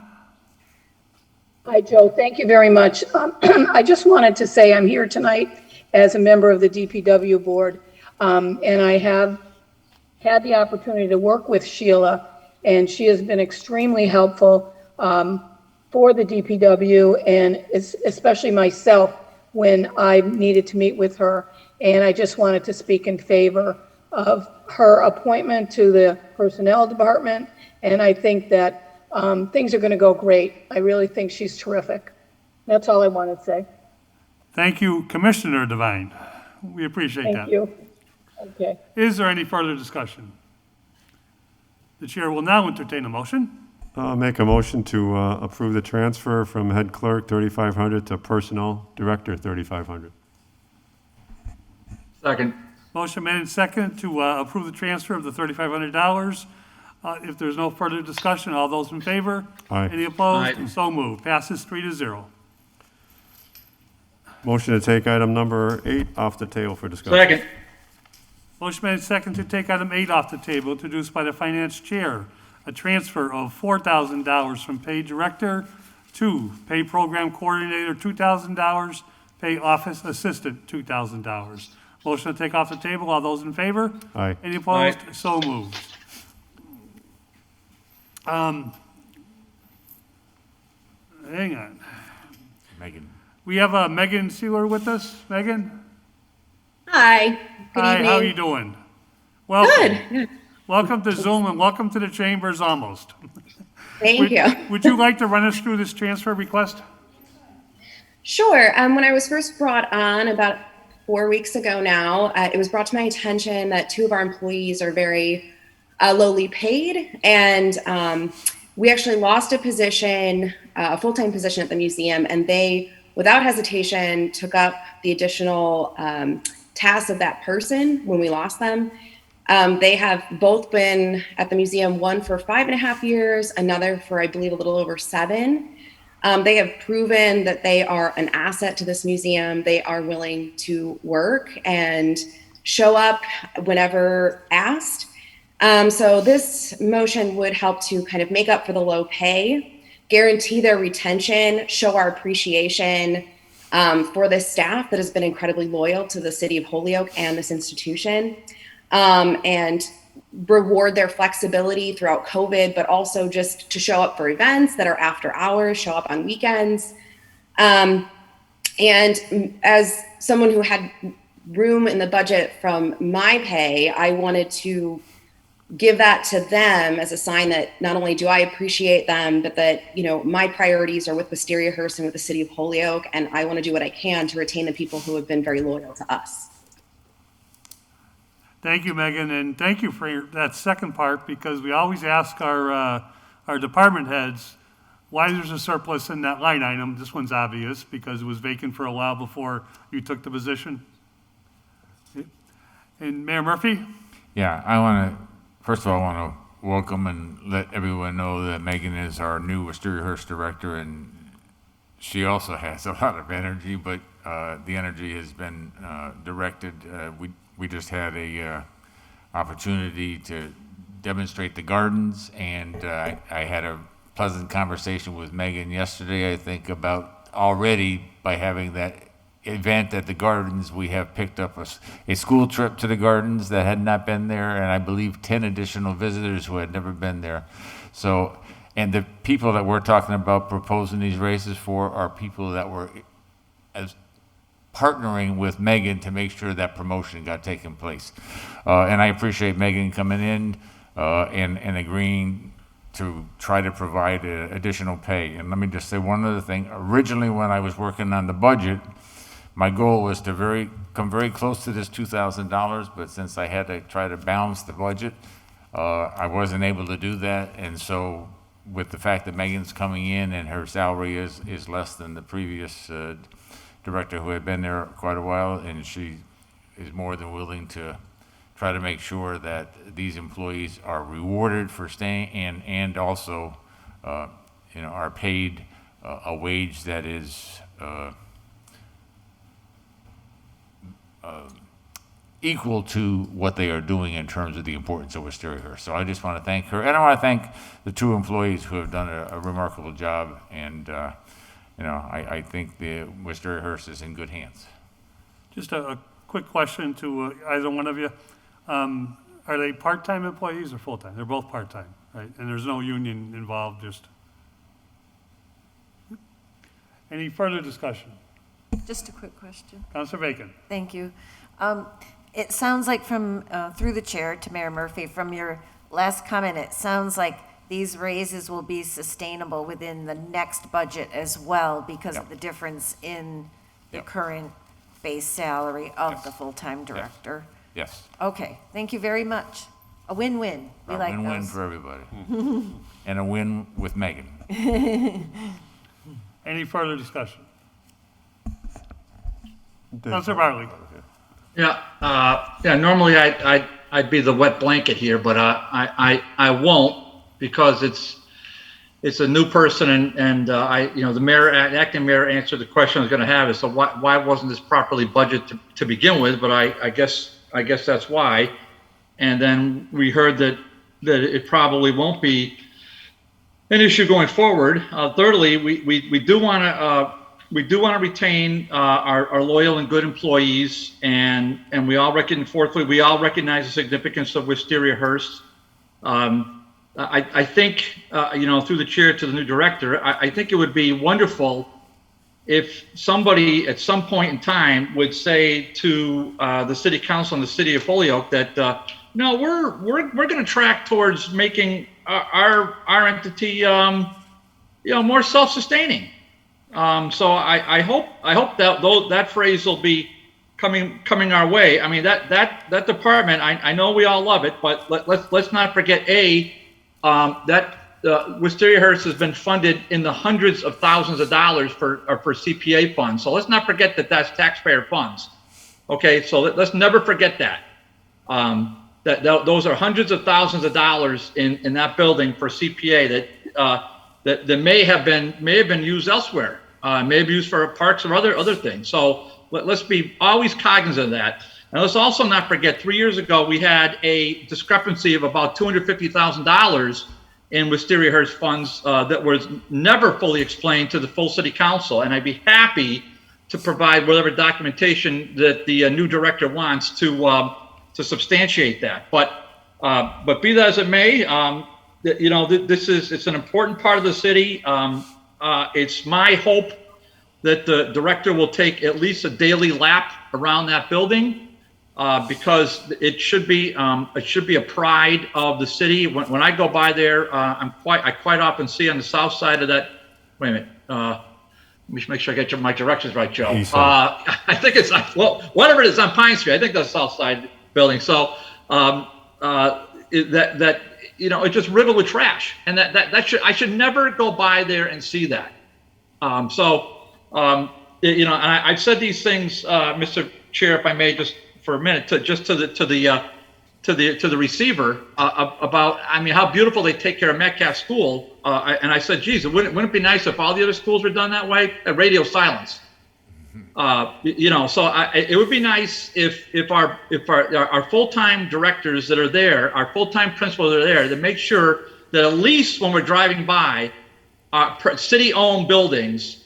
At least the least we can do is make sure that there's no trash lying all around the place. There's no broken glass on the sidewalk. There aren't weeds 5 feet high coming out. At least we can say that we take care of our own properties. Wisteria Hearst, I cannot say that. I could not. I haven't been able to say that for years, for 10 years. So perhaps with a new person with a lot of energy, we shall see. So, I will support this tonight, and we'll see what happens going forward. Thank you, Mr. Chair. Councilor Bartley, you know I rarely disagree with you, but I'd just like to point out the Pine Street side is more east. I am completely like tongue-tied when it comes to that stuff. I have no idea. The sun comes up in the east. Joe, you would never want to go sailing. You would never want to go sailing with me. We'd be like in the mid-Atlantic, and I wouldn't even know which way to go.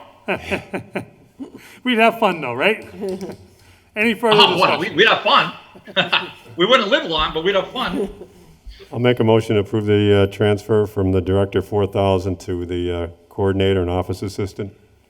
Second. Motion made second to approve the transfer of 4,000 to 2,000 and 2,000 program coordinator and office assistant. On that motion, all those in favor? Aye. Any opposed? So moved, 3-0. Motion to take item number 9 off the table for discussion. Second. Motion made second to take item number 9 off the table for discussion. This is introduced under the finance chair's name. It's a municipal road safety fiscal year 2022 program. It's a $41,650 no match grant. So I'll have the motion to take off the table. All those in favor? Any Aye. opposed? So moved. We have with us from the fire department, is it Chief Pratt?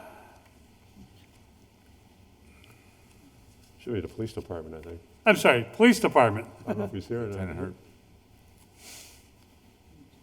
It's a safety, road safety grant, I believe. What? He's not, was he invited? I think I mixed up who this going to. Am I right, Jeff? Is it? Yeah, no, it is police. Yeah, it's police. Yeah, I didn't have the back pages, so when I saw municipal road, I thought DPW. Okay. Well, we do have Mayor Murphy with us who signed off on this grant. Derek, could you just get us through it a little bit? I can try. I believe this is, and I'm almost positive there are 4 or 5 streets that it covers, and I don't have that in front of me, unfortunately, but as I understand it, that's what it is. It's going to be road monitoring, radar patrol, those kind of things, and I think 4 different areas of the city. And let me, if I can say, I will say this, I've also been working with Chief Pratt, and we now have, I won't say predictable, but regular traffic controls. In the last 3 weeks of September, we were able to give out 88 tickets in a variety of locations throughout the city. This is, as I understand it, this is intended to specifically for problem areas that had been discussed before. Unfortunately, I did not expect that I was going to be the one talking about this. So. Okay. We do have attached, we do have dates of these mobilizations. In the streets, yeah. I'm not sure if we want to give specific locations, but the dates go from, it looks like it's about $6,700 per date, October 1st, November 1st, February 1st, March, and July. And that these are traffic enforcement, mobilization, enforcement. I'm taking speed traps is what's being set up in various locations throughout the city. Yeah, I think, and it's not, as I understand it, it's not all traffic like speeding, but it's also violations and other things. So it could be seatbelts and driving while you're talking on the phone, all those kind of things where you're issuing citations. And we do have our auditor with her hand up, Tanya Dojic. I'm sorry, I don't know how to take my hand down, but I was just going to go over the same information that you just provided about the mobilizations, not the areas, but their dates and the dollar figure. So that's what I was going to cover. Thank you. Thank you, Tanya. No match, right? No match. No, Matt. And Mayor, this pays the salaries of the officers involved. That's my understanding, yes. Okay. The chair's fine. Is there any discussion or any, Councilor Graney? Yeah, just quickly, I mean, we have problems throughout the city, so I'm sure that the chief is gonna mobilize these in the right areas, but I certainly could name a few, but I don't want to name the locations, but there are many areas that need this attention. Thank you. Could I just? Councilor Murphy? Just in my mayoral capacity to Councilor Graney, if you want to just give me a call or send me an email in the next day or so, call me and give me those, because that's how I've been working with the chief, as I hear concerns, and we do it. I mean, we're not using overtime to do it. We're doing it in various ways, but as I get those from various councilors or citizens, we've been adding those to the list, so. And then I do get a report as to which ones they've covered. So if you want to do that, then I can certainly try to work with the chief to make sure they get covered. Councilor Bartley. Yeah, thanks. Hold on, Joe, just saving this thing. Thank you, Mr. Chairman. Let me just lower hand. Thank you, Mr. Acting Mayor. So, yeah, just through the finance chair to the acting mayor. So last night's ordinance meeting, you certainly heard a couple of addresses.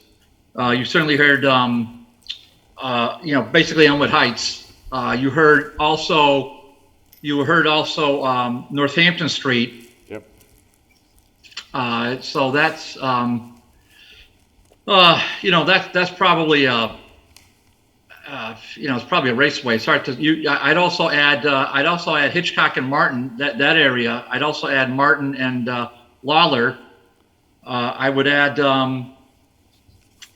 I know from speaking to people, there've been a few accidents.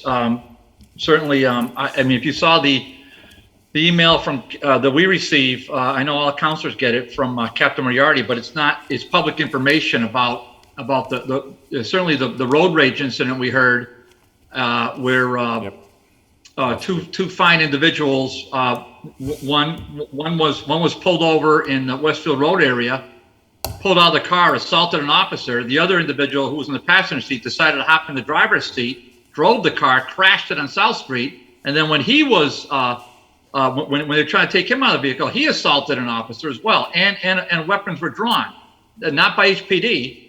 But by the alleged perpetrators. So it's just a circumstance where anything the acting mayor does, it's going to be in any of these areas, it's going to be a benefit. So whether it's Hillside Avenue, either side of Cherry Street, Hillside Avenue, I mean, Dwight Street, it can be a freeway, especially going down the hill. I think any of us could been in office long enough could think of certainly County Road. That can be. I mean, that is that's a raceway as well. So whatever you can do in this regard, Mr. Acting Mayor, I think it's going to be a benefit. The only other thing I want to say, Joe, and I don't know if we can condition. Can we condition these, Joe? Because I mean, I know we do have an ordinance that says we're supposed to get reports. I don't get. We passed this a year ago, a similar thing, and I don't remember a single report with. Councilor Barr, I think at our last meeting we received 2 or 3 and went to your committee. Mm-hmm. Yeah. For the roadway grant? No, not the roadway, but they were A couple of grants. dirt bikes. No question about it. Yeah, that's why I wanted to go to DGR, Joe. Absolutely. Because we can without a question we did have those, but we had a roadway grant last year, and very similar to this one, and I don't recall a report, and I'm just hopeful that that'll be kind of a pro forma thing, and I would love to have the law department sort of get involved with that as well, to at least touch base with department heads that are getting grants. That there is an ordinance, and if somebody's got to enforce the darn thing, it might as well be the law department to say, just remind department heads, look, you're getting these grants, and the ordinance says you gotta provide a report. I mean, sorry, it's a bummer, but we kind of want to know what's happening with the funds. Thank you. Point well said. I'm sure we'll have Sergeant Hart providing us with some, Lieutenant Hart providing us with some information shortly. Well, it's not just him, Joe. I don't want to target HPD, but it's everybody. I'm not targeting the police department or the fire department or anybody else. This is a blanket ordinance. It's supposed to be everybody. So I agree. Thank you. Point well taken. Any further discussion? Mr. Chairman, Councilor Reagan. through the chair to Mayor Murphy, I just want to say that Route 202 beats out County Road for the passing over the double lines problem. So if that can be on the list, that's going to meet NASCAR standards soon.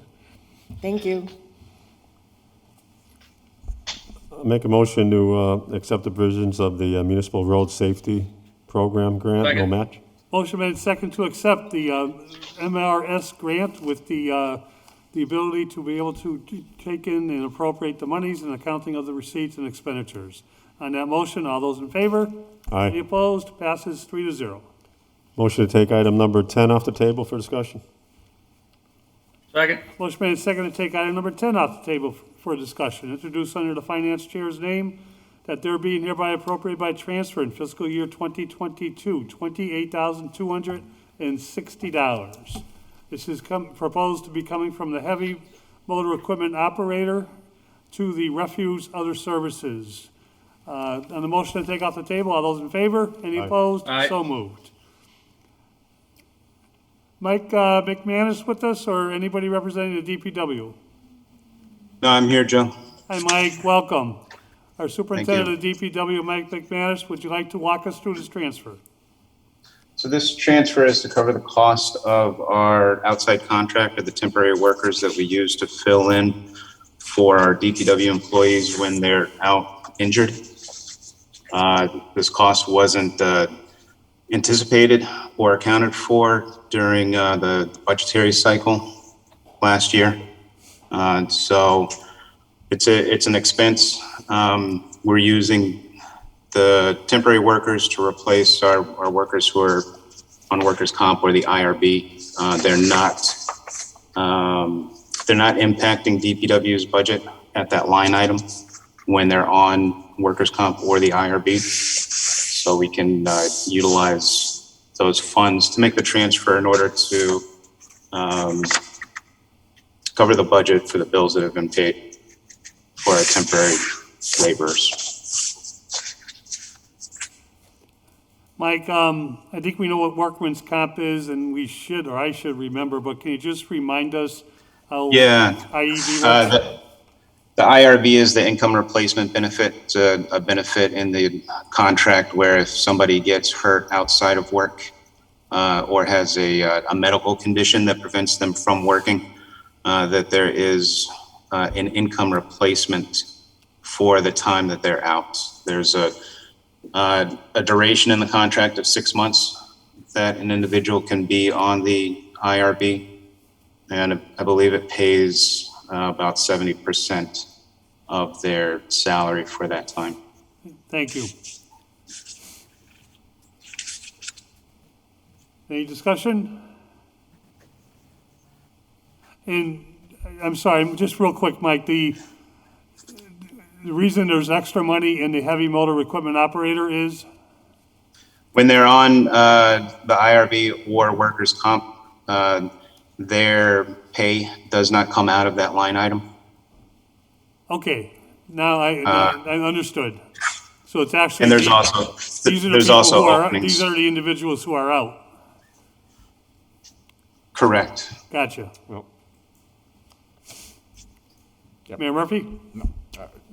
Yeah, we did, this is an invoice that, again, we've had services provided, and it's the invoice to make sure we cover those services, so I mean, I'm all in favor of this. Councilor Barley? Yeah, just through the chair to the acting mayor, Terry, is this the best way to budget for this? I mean, is this the better way to pay it? I mean, can we budget for this in a better way?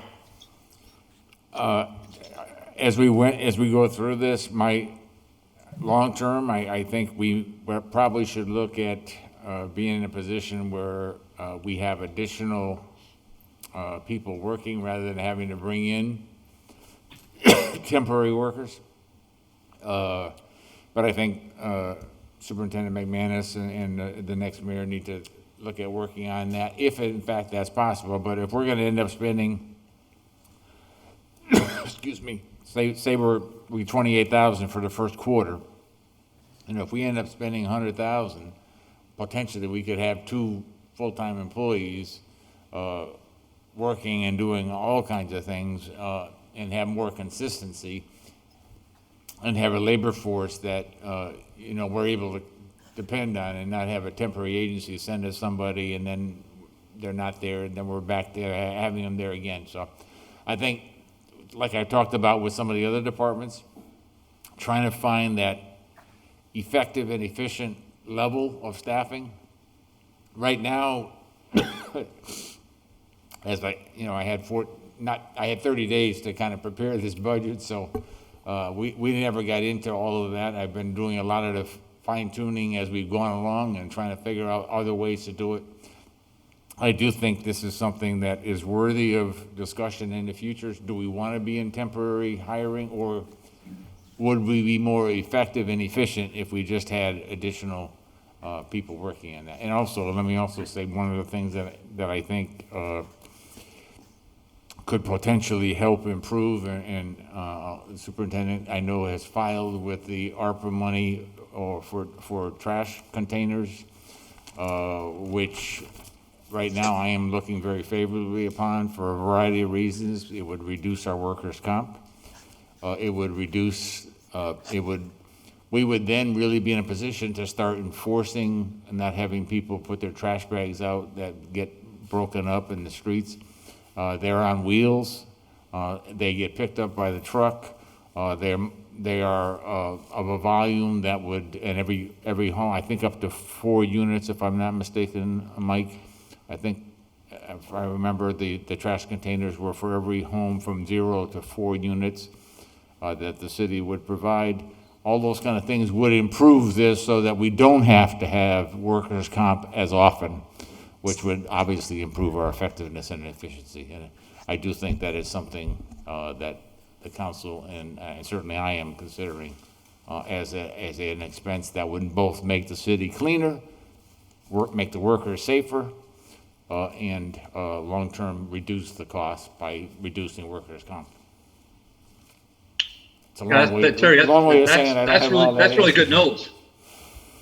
If we can pull that off financially, that's good news. And it's my hope that we'll see some proposal before you leave. Thank you. Thank you. Councilor Tomlin. Yeah, just real briefly to Michael McManus.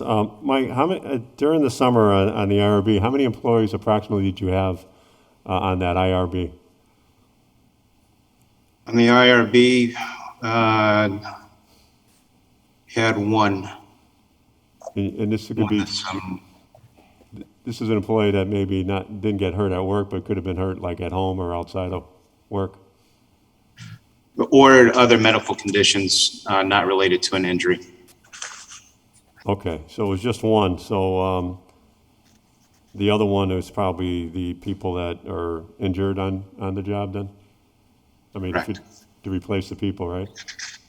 Correct. Okay. Is there, Mayor Murphy was just stated about the new containers. I think it would be helpful. I actually talked to one of your employees today, I was picking up our trash, about the new trucks. Will those be coming in the new containers, like within the next few months that we had bonded for? Yeah, January is the target date for delivery of the new recycling vehicles, and I think February is the one refuse vehicle coming in. And then the forestry truck is a few more months out. Okay, and for the recycling one, that'll be the one that'll benefit, hopefully, because that's a one-person vehicle where they could just put it on and they'll lift it up. They won't have to do manual labor. So both recycling and refuse are now two-person. And it would be mostly for, these containers would be for refuse. They'd be for trash. We have the tipping mechanism on the back of our refuse trucks, and it would allow the workers to tip the refuse into the truck instead of having to pick it up and lift it. It's not a sidearm style refuse truck like you've seen in other communities. Right. We would still be able to use our existing rear loading packers. Okay. And that'll be a benefit to your workers too. I mean, because the majority of workers that get hurt probably are lifting the big heavy barrels or bags into the truck, right? Correct. They're generally shoulder, back, and knee injuries. Right. Okay. Thank you. Counselor Graney. Just quickly, Mr. McManus, I don't know if it's been addressed, but how is your personnel update? How's it going with finding people to work, et cetera, et cetera? We still have a number of open positions, and we're hopeful that we will start finding employees to fill those positions. Thank you. Any further discussion? I'll make a motion to approve the transfer of $28,260 from heavy motor equipment operator to the refuse other services. Second. Motion made and second to approve the transfer. Is there any further discussion on that motion? All those in favor? Aye. Any Aye. opposed? So moved, 3-0. Motion to take up item number 11 off the table for Second. discussion. Item number 11 is introduced by Councilor McGee. Ordered that the Finance Committee or the Public Safety Committee invite the DPW in to discuss the condition of meters, the related public safety issues, and the revenues that are collected. On the motion to take off the table, all those in favor? Aye. Any opposed? So moved. All right. So we have the on-street parking meters, and we also have the two parking garages, the Prue garage and the Topier garage. The Prue garage is monthly parking only for the moment. We are working on getting signage so that we can have app-based temporary parking at the Prue garage. That would be through the provider is Park Mobile. They've been in the city for 2 years now. And we've gotten a new zone created for the Prue garage. We're waiting for signage to come in and we can post that signage. But for the time being, it is monthly parking. And we have about 250 people who have requested monthly passes for that garage. So we are bringing in around $10,000 for monthly parking in Prue. The Suffolk Street parking garage, we have the pay station on the top of the deck, and there are monthly parking and also the temporary transient parking on the top deck. The bottom deck is used mostly by Holyoke Police Department, and then there are some other monthly parkers who pay for a monthly parking pass on the bottom of the Suffolk deck. For our Go ahead. For the on-street parking meters, there's about 192 meters that are in working condition. There's 76 meters that are either missing or broken. And we're in the process of getting those meters replaced. We've contacted an outfit that they provide refurbished parking meter housings. That's the the large gray box that the parking meters sit in. The meters have just been damaged and been vandalized and are weathered to a point where a lot of the housings aren't operable anymore. So we're going to be getting another 65 housings that we can use with the meter mechanisms that we have here. The mechanisms are what displays the time that's available and also counts the money that gets put into the machines. So in the next few weeks, we should be rolling out more parking meters out in the city. We are doing collections with the on-street parking. we're averaging about $6,000 a month. Before the pandemic, we were averaging $9,000 a month. And that the $6,000, that includes both change that's deposited into the meter, and also we've been doing about $1,000 a month with Park Mobile with the app-based payment. Mike, on the Prue garage, what's the capacity for that garage? I think it was 400. So we're losing out and not allowing hourly in there. Yeah, we are losing out by not allowing hourly in there. There is plenty of on-street parking at times, but yes, once we have the signs, we'll be able to get those posted and turn that over to hourly and monthly parking. And is there any plan for the upper deck of Suffolk Street to replace, I don't know how to nicely call it, but the kiosk? The kiosk. Not at this time. The kiosk is working. I go out every couple days to make sure that it's working, that it has tape and Do you test it when it's raining? When it's raining, it doesn't want to take money. How do you know that, Joe? I have people I work with that use it.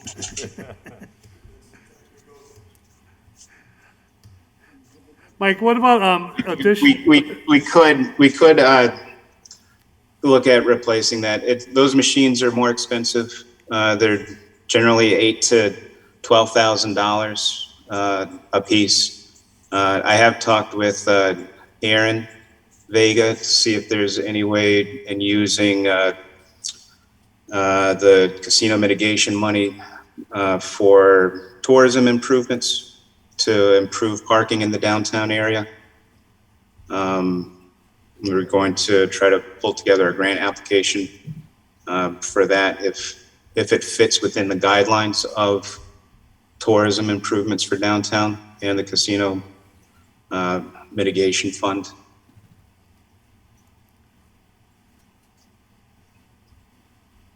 But outside of something like that, or some other infusion of capital money, we don't have the capital to buy a new kiosk. Ideally, we would have kiosks throughout the city downtown, similar to other municipalities like a Northampton or a Springfield, and not have to rely on these coin-based machines, since they don't take cash. And additional areas, you had mentioned to me, and I think we're starting to see during the day, Lower Dwight Street, where the dispensary and new restaurant is. There seems to be a lot of on-street parking there without meters. Right, and that's outside of the meter area that's defined in the ordinance. So if the ordinance language was changed, then we could extend the downtown parking area to include Lower Dwight. And that might put some more employees into the Prue parking deck on a monthly basis. It could, yeah. And one of the areas where we have missing meters is Chestnut Street, in between Hamden and Dwight. We don't have any meters there. There's 34 spots that are available that aren't metered. And what we've done over the years is take working meters from that area and move them to other areas that generate a higher revenue. But what it's allowed is an open spot for people to park. And it is, it's revenue that the city's losing. And so that's one of the areas where we're going to add meters once we get the refurbished meter housings and mechanisms in-house. Thank you. Mike, this might be a first in a long time, but the chair's going to recognize one of your commissioners, Patty Devine, who has her hand up.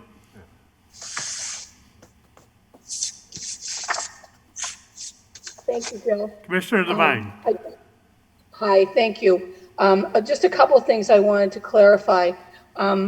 This is from another meeting our last meeting. There's 10, I believe there's 10 openings in the DPW to be hired, as a side. Also, I had asked Mike for the numbers of the garages and the parking on High and Hamden. There's 42 spaces at High and Hamden, 375 at the Dwight Street deck, and 90 at the Suffolk Street deck. And like he said, some of those are used by the police department.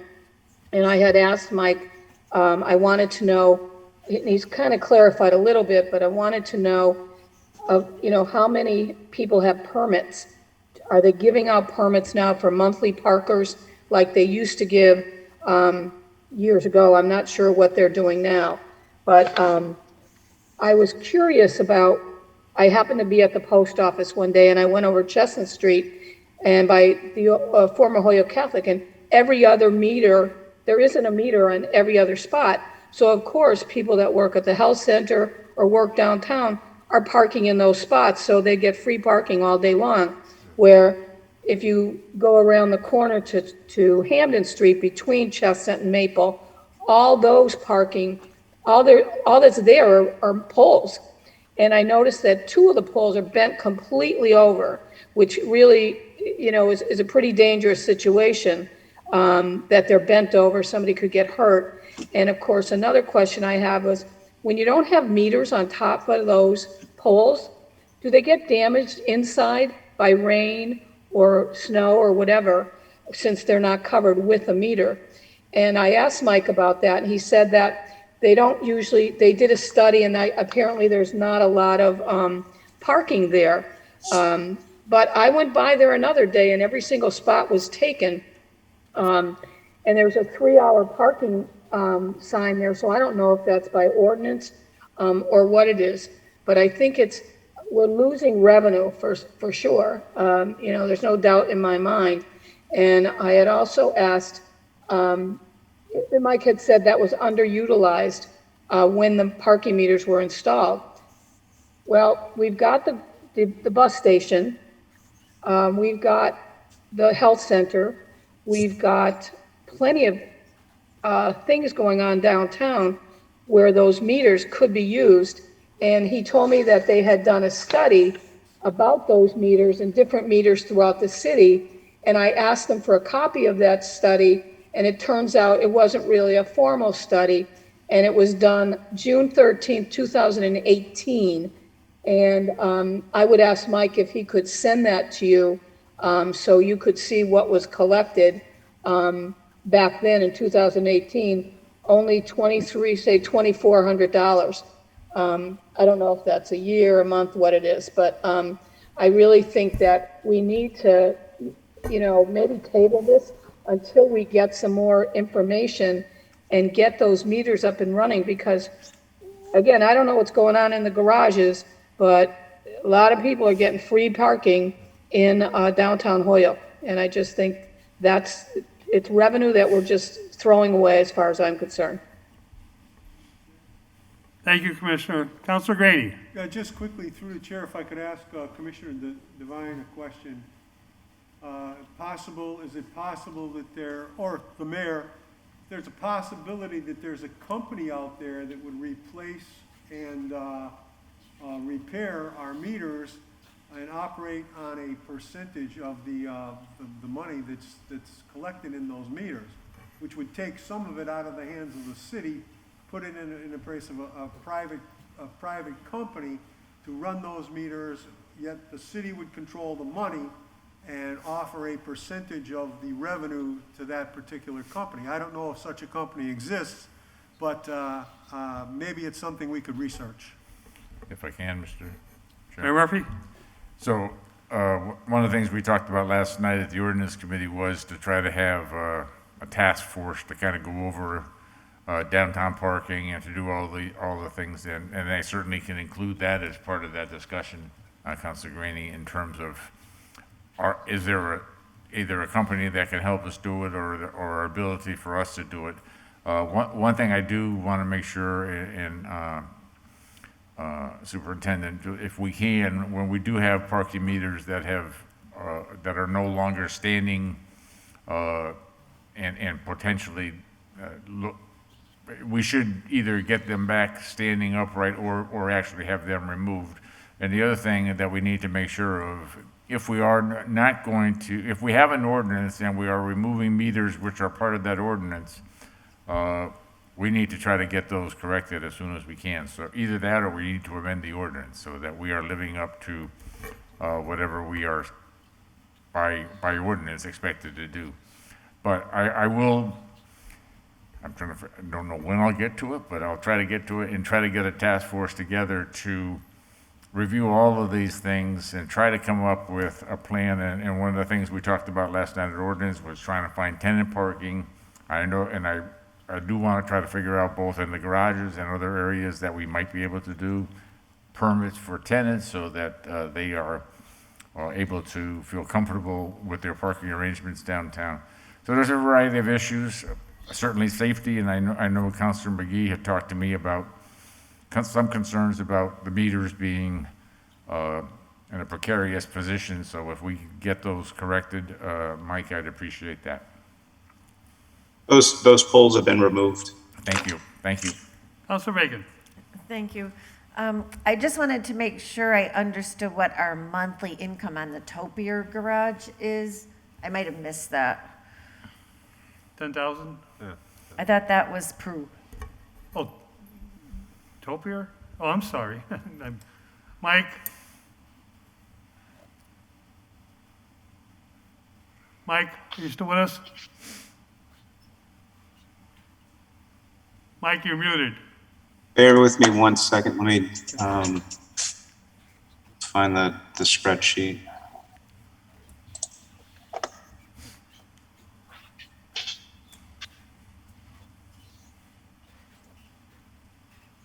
So monthly on Suffolk is around $4,000, a little more than $4,000.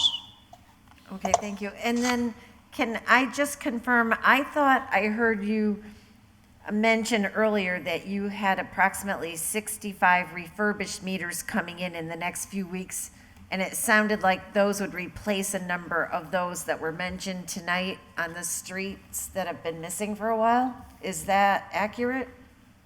That's correct. Okay. Yes. So that'll go a long ways to solving a significant part of that problem, it sounds. In buying the refurbished meters cost around $130 Okay. a piece for the housings. The mechanisms we have in stock here, we bought a good number from an auction several years ago because it was the same style of mechanism that we have out on the street. A new parking meter for the on-street style parking meter can be anywhere from $800 to $1,000. Okay, well, that sounds like good economics, so thank you. Mike, do you have access to parking violations, the revenue that comes in? I do, but I didn't pull that together for this meeting. We are handing out tickets for parking violations, both not paying parking, but also handicap violations, fire hydrants, and other violations in the downtown parking area. Councilor Graney? Yeah, quickly, Mike, thank you. I was unaware of what Councilor Bacon brought up about our replacement meters coming in. That's good news, and thank you very much for your effort there. Councilor Barley? Yeah, thanks. Thank you, Mr. Chairman. Let me just fix this thing here.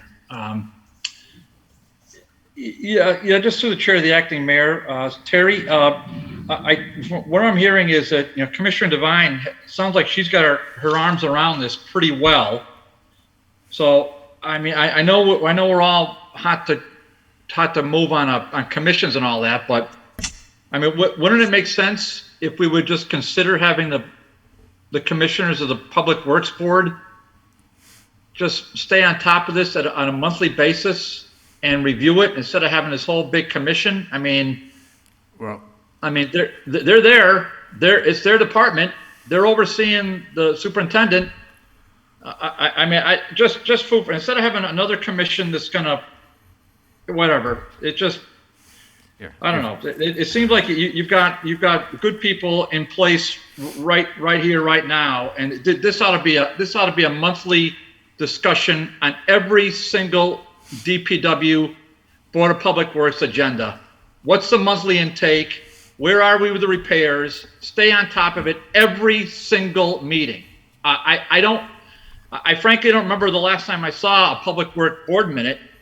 I would assume that this is a regular topic, but if it's not, it ought to be. It ought to be a topic every single Public Work meeting. Where are we with the meters? What are we doing? Because this, I'm going to say it again, this has been an absolute gong show for every year I've been on the board. It's embarrassing. I mean, it's been, I mean, you already know my feelings about the former mayor but this is something he promised he would fix. It's going to help balance the budget. What a lie. Flat out lie. Nobody calls him on it but me. I don't care. But he said those words right where you're sitting right now, Terry, straight to our faces. And I knew it was a lie then. I knew he was making it up, but you can't say it to him. But forget it. We got the Board of Public Works. They've got their arm around this. Mr. McManus has his arm around it. Somebody's just got to ride this out and stay on top of it until it's finished, until we're back to being a normal operating downtown with regular parking meters and regular parking decks. That we don't have to go through these gymnastics every few months. That being aside, just through the chair to Mr. McManus, who's now doing our ticketing? Because I know Mr. Augusto's on another department. So who's doing that? Who's taking care of the tickets and all that? We have a gentleman named Carlos Rangel. Okay, and he's a public work employee? Correct. How long have you been doing this? He's been doing it for a few months now. How's it working out? I think he's doing well. He's had his encounters with people downtown. It seems to have a good disposition for parking enforcement because nobody likes getting a parking ticket. He's also he's started refurbishing meters in-house. The ones that went out on Hampden Street, we were able to cobble together from pieces of meters that we had here, and he did that work.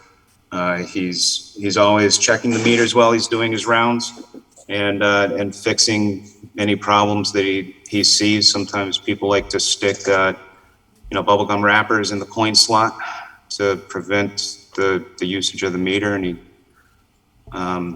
fixes them on the spot. Well, So I think it's working out well with Carlos. Okay, that's a great hire then. So congratulations on that. Who's collecting the revenue?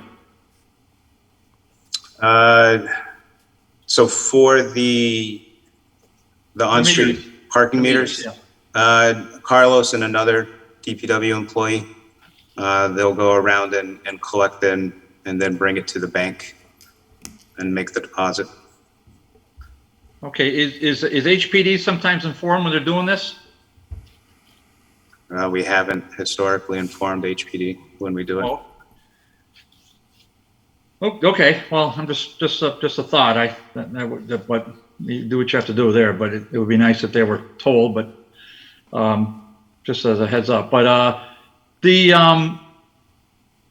bond payments for the topiary deck, the $4,000 a month. How's that going towards that? Is that helping to pay is that paying the bond completely, or where are we with?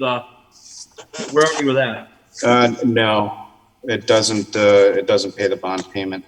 No, I didn't think so. What is the bond payment, currently?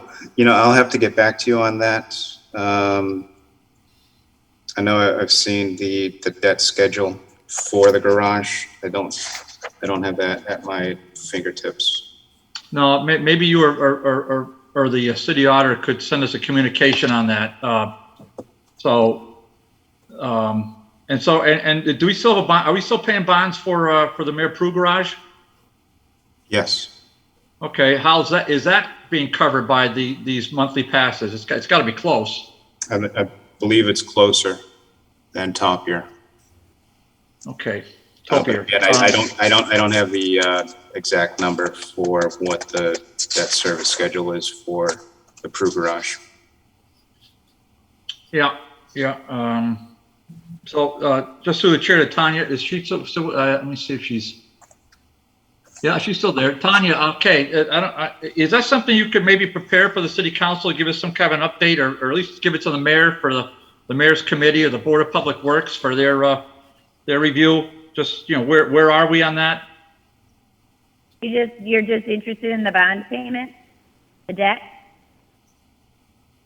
Well, I'm interested in that among other things, yes, because that's something where we took a vote. When Mr. Puke walked right up to the rail, I need another $4 million, and the city council went, okay, just like that.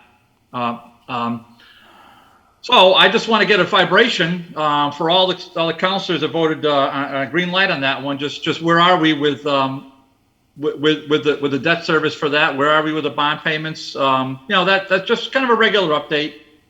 So okay, no problem. In layman's language, and hopefully that'll be communicated regularly to the Public Works Board or to the new commission that the mayor wants to put together or maybe put together.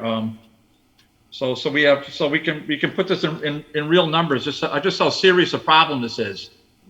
I appreciate everybody's work, but this is a massive problem that's just been left to die for 10 years. So maybe we'll figure out going down the road. Thank you, Mr. Chair.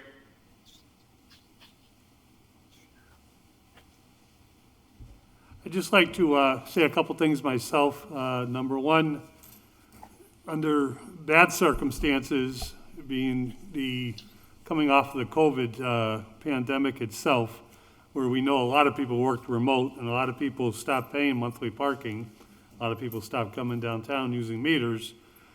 Tickets were not issued during a period of time during COVID by direction, and yet we hear numbers this evening that we are bringing in $250,000, averaging towards bringing in $250,000 a year with room to improve. Replacement of parking meters, replacement of what's going on in the top deck of Suffolk Street, the promotion of getting back to doing something hourly in the Prue building itself, because that's $10,000 is good, but 250 parkers is under capacity for that parking deck itself. So I think we can look at it two ways. It's a half empty glass, a half full glass. The purpose of this order was a review. Michael, Commissioner, I thank you for your transparency of giving us the picture of what we face. The purpose of Mayor Murphy, Councilor Murphy's order in the Ordinance Committee is to bring a fix to a lot of this. And I commend Councilor Murphy, Mayor Murphy, for having the vision to do that. So with that in mind, I think Councilor McGee's order has been complied with, and we look to future reports and certainly look forward to working with the Ordinance Committee on fixing some of this, if that makes sense to everybody. I'll make a motion that's approved or complied with. Second, this order has been complied with. Can I, Councilor McGivern? Commissioner Devine? Sorry, I just wanted to let you know, and I'll let Mike know too, that every meeting that the Board of Commissioners has, I would like Mike to give us an update on the parking meter situation, how much we collected that month, from where we collected the monies, what repairs are being made, how many tickets have been giving out, all that sort of stuff. So if we can do that monthly, then we don't have to table this order. But I definitely want it done so that, after a couple months, we can send those reports, unless you want them monthly, to the city council. Whatever your pleasure is. But Hey, good I'm idea, Councilor asking- Bartley. Hey, way to go, Councilor Bartley. Great idea. Thank you, Commissioner. And Mike- I can't speak for the whole council. We'll get a feeling on it next Tuesday, but I don't think monthly, but maybe quarterly. But if the commissioner's Okay. working on it monthly, that'll be good news. Yeah, I like it monthly, and then we can give it to you quarterly. Okay. Yeah, that's a good idea, Ed. Good Councilor idea. Why don't we can file an order, the council can file an order to have that information processed, can't we? Yes. Jeffrey, if you could do that under my name, file an order that we get updates from the DPW on a monthly basis on the meters and the parking situation. On the motion, this order has been complied with. All those in favor? Any opposed? Aye. So moved. Thank you. We'll take a motion to take item Oh, 12 off the table. Second. Motion made and seconded to take item 12 off the table. This is filed under my name, but I believe it's introduced by Mayor Murphy and a number of departments. It's an order that the sum of $1,918,200 be appropriated to pay the cost of infrastructure improvements for the following City of Hoyoke vicinities. Councilor Grady? Just Yeah. a point of order, it was Councilor Bartley's suggestion, so I'd like him to be part of that order if he's willing. Councilor Bartley's always willing to join an order by Councilor Graney. Thank you, and I join in order with Councilor Bartley. Thank you. Okay. These infrastructure improvements under this bond proposal is Roberts Fields running track, sidewalk resurfacing improvements in the areas of Brown Ave, Westfield Road, Clark Street, Gilman Street, Wyckoff, Highland, Van Days, Princeton, and Jefferson, and the payment and cost incidental related thereto that meets this appropriation. The treasurer, with the approval of the mayor, is authorized to borrow the said amount under Chapter 44, Section 7-1 of the general laws pursuant to any other enabling authority, and to issue bonds or notes of the city. Therefore, that the mayor authorizes the contracting and spend any state aid available for the project, and that the mayor is authorized to take any other action necessary or convenient to carry out this project. Further order that any premium received by the city upon the sale of the bonds or notes approved by this vote, less such premium applied to the payment of the cost of issuance of such bonds and notes may be applied to the payment and cost approved by this vote in accordance with Section 20 of the general laws, thereby reducing the amount authorized to borrow and to pay such cost by like amount. Also, that the treasurer is authorized to file an application to qualify under 44A of the general laws, and all bonds, notes authorized to be issued pursuant to this order, and to provide such information and execute such documents as may be required for such purposes. Further ordained that this order be reduced to cost interest, the city treasurer, with the approval of the mayor, is authorized to refinance these bonds issued pursuant to this order in connection with the issuing of refunding bonds in accordance with Chapter 44, Section 21A. That there shall be no change in the purpose of this bond authorized without prior vote approval by the Hoyoke City Council. I think that's the Bartley Amendment. As we take it off the table for discussion, all those in favor? Aye. Any opposed? Do we have the city auditor, do we have the city treasurer with us? She stated that she would not be available, but that Tanya said she would be able to discuss this. What, I didn't hear the last part. Tanya said she would be able to discuss this. The city treasurer is the key person in terms of bonding, and the key person that I know Tanya works closely with our financial advisor, Cinda McNary. Is this something we should go forward with, or should we wait till we can get the city treasurer in? I would say that we've contacted our bond counsel on it, and to my knowledge, there has been no objection from the treasurer in terms of it. In terms of the, I can tell you there are two things. Number one way or the other, we have got to replace that track. We are patching it up for the spring season because we can't get it totally repaired. But once the high school graduation takes place next summer, this track needs to be replaced, or we have significant liability issues in terms of athletes getting hurt on that track. So it also, I had asked the council to give me streets and sidewalks that had not been taken care of to date. I had the city engineer go through and give me reviews of these streets. He believes that these are all areas that, and he has the specifics of all of them, that need to be addressed, again, both in terms of safety of pedestrians, but also in terms of long-term, that we can't just continue to have them deteriorate. And so altogether, that the amount of the bond includes the 15% additional cost based on things that might come up that would not have been covered. So I try to combine them all together because of both, clearly the track has to be done, and I've walked Brown Avenue, and I can tell you right now that needs to be done, or we are going to have other liability issues there. So we've gone through, we've talked to bond council. This is certainly something they're comfortable with at this point in our budgetary process, and I'll defer to Tanya because I know she also has far more contact with them than I do. Not questioning, the work or the proposal for the work to be done, but my questions are more about bonding capacity and other items that are coming down the road that are going to be looked to propose for bonding capacity. Yeah, no, we have more bond, significantly more bonding capacity. Well, I'd like to hear that from the city treasurer, but no offense, Mr. Mayor. What's the estimated cost for Roberts Field running track? I believe it was 650. That's 690 here. 690? Well, Yeah, that's with, all right, it With was the actually contingency. with the contingency.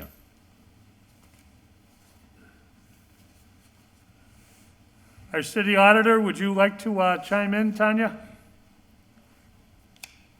I have nothing to add to what the mayor said. I did work with bond counsel in creating the order to put forth to you, and I do know that the mayor always does ask about bonding capacity and how it's going to affect the city. And of course, they always say like infrastructure is really an important thing for the city of Holyoke. So I have to agree with everything that he said.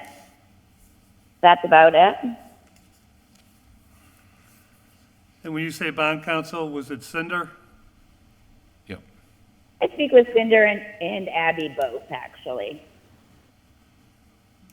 Cinder was part of it, though. Councilor Grady? Yes. Just quickly, I believe that track is a special substance, some kind of a cork surface or something like that. And if there is a liability issue, this is something that we should get on right away. The mayor's right. We don't want to incur any liability accidents or anything like that to the city that would be a result of this track and disrepair. So I think that's something that's a priority. Thank you. Mr. Chairman. Councilor Bacon?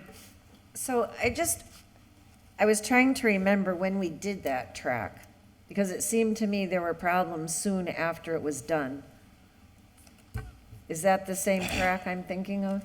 I believe the track is now close to 16, 18 years is what I heard. Yeah. And they are basically, I think Is that pretty much the life of yeah, the I think track? they were saying it's 15 to 18. Okay. It's typical. All right.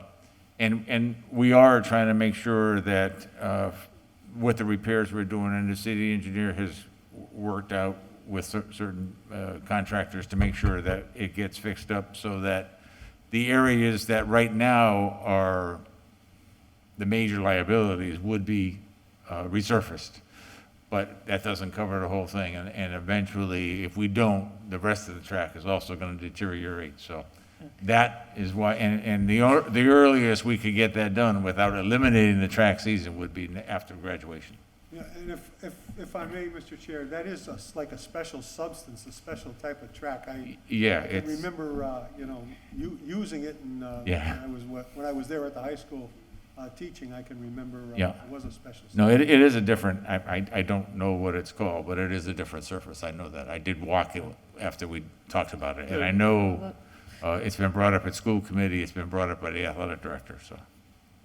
Councilor Reagan. Thank you.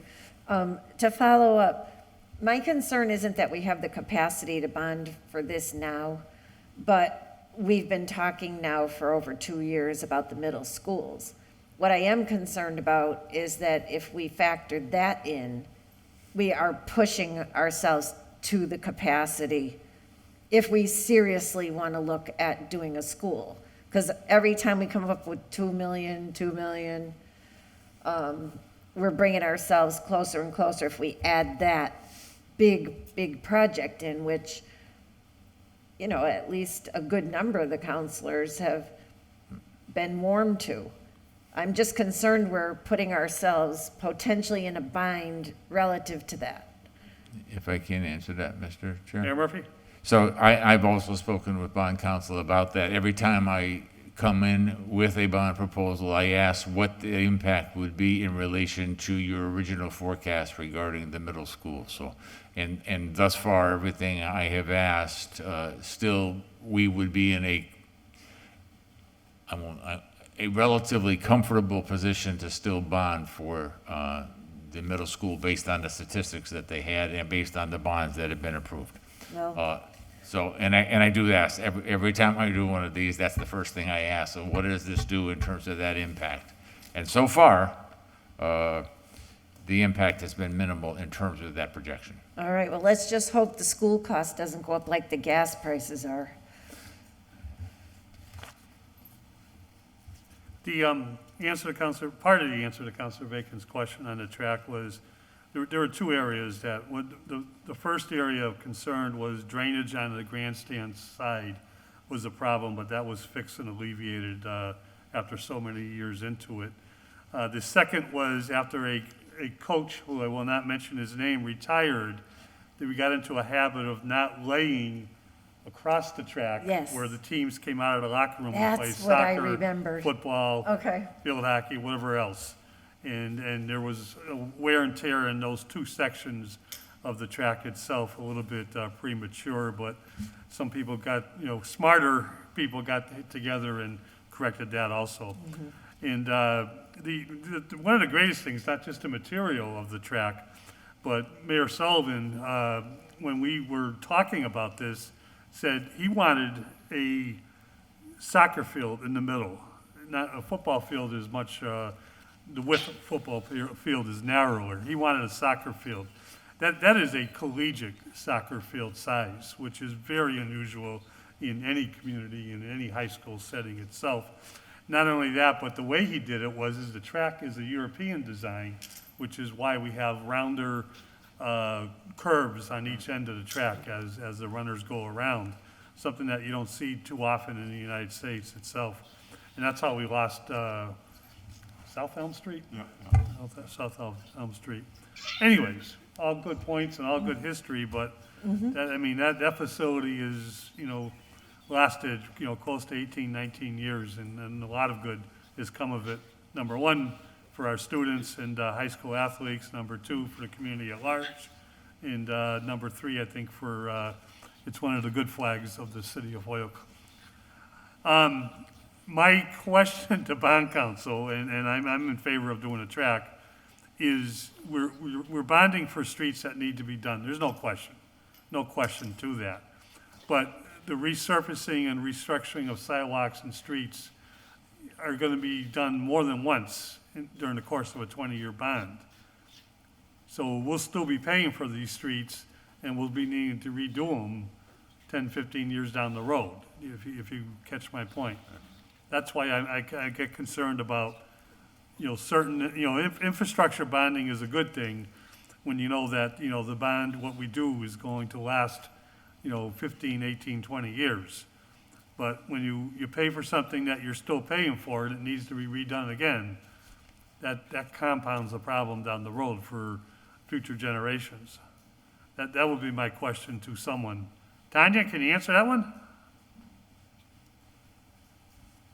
Actually, yes, I can, because when we bond for things like this, we always consider the useful life and when it's going to have to be redone.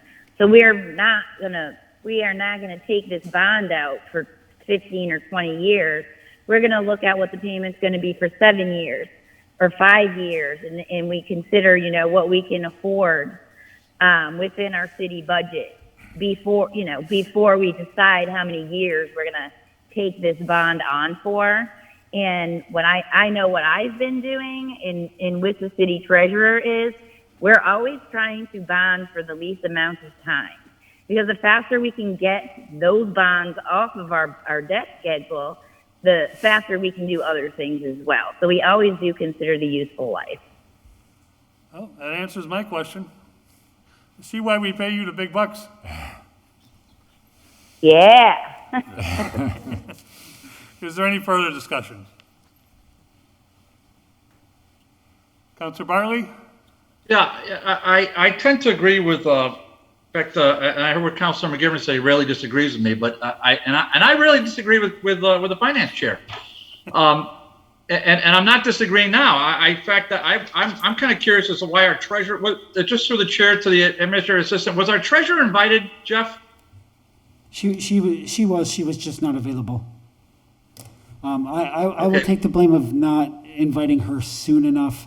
I was focusing on inviting a lot of the people for the other orders and just invited her a little later than I should have. Okay.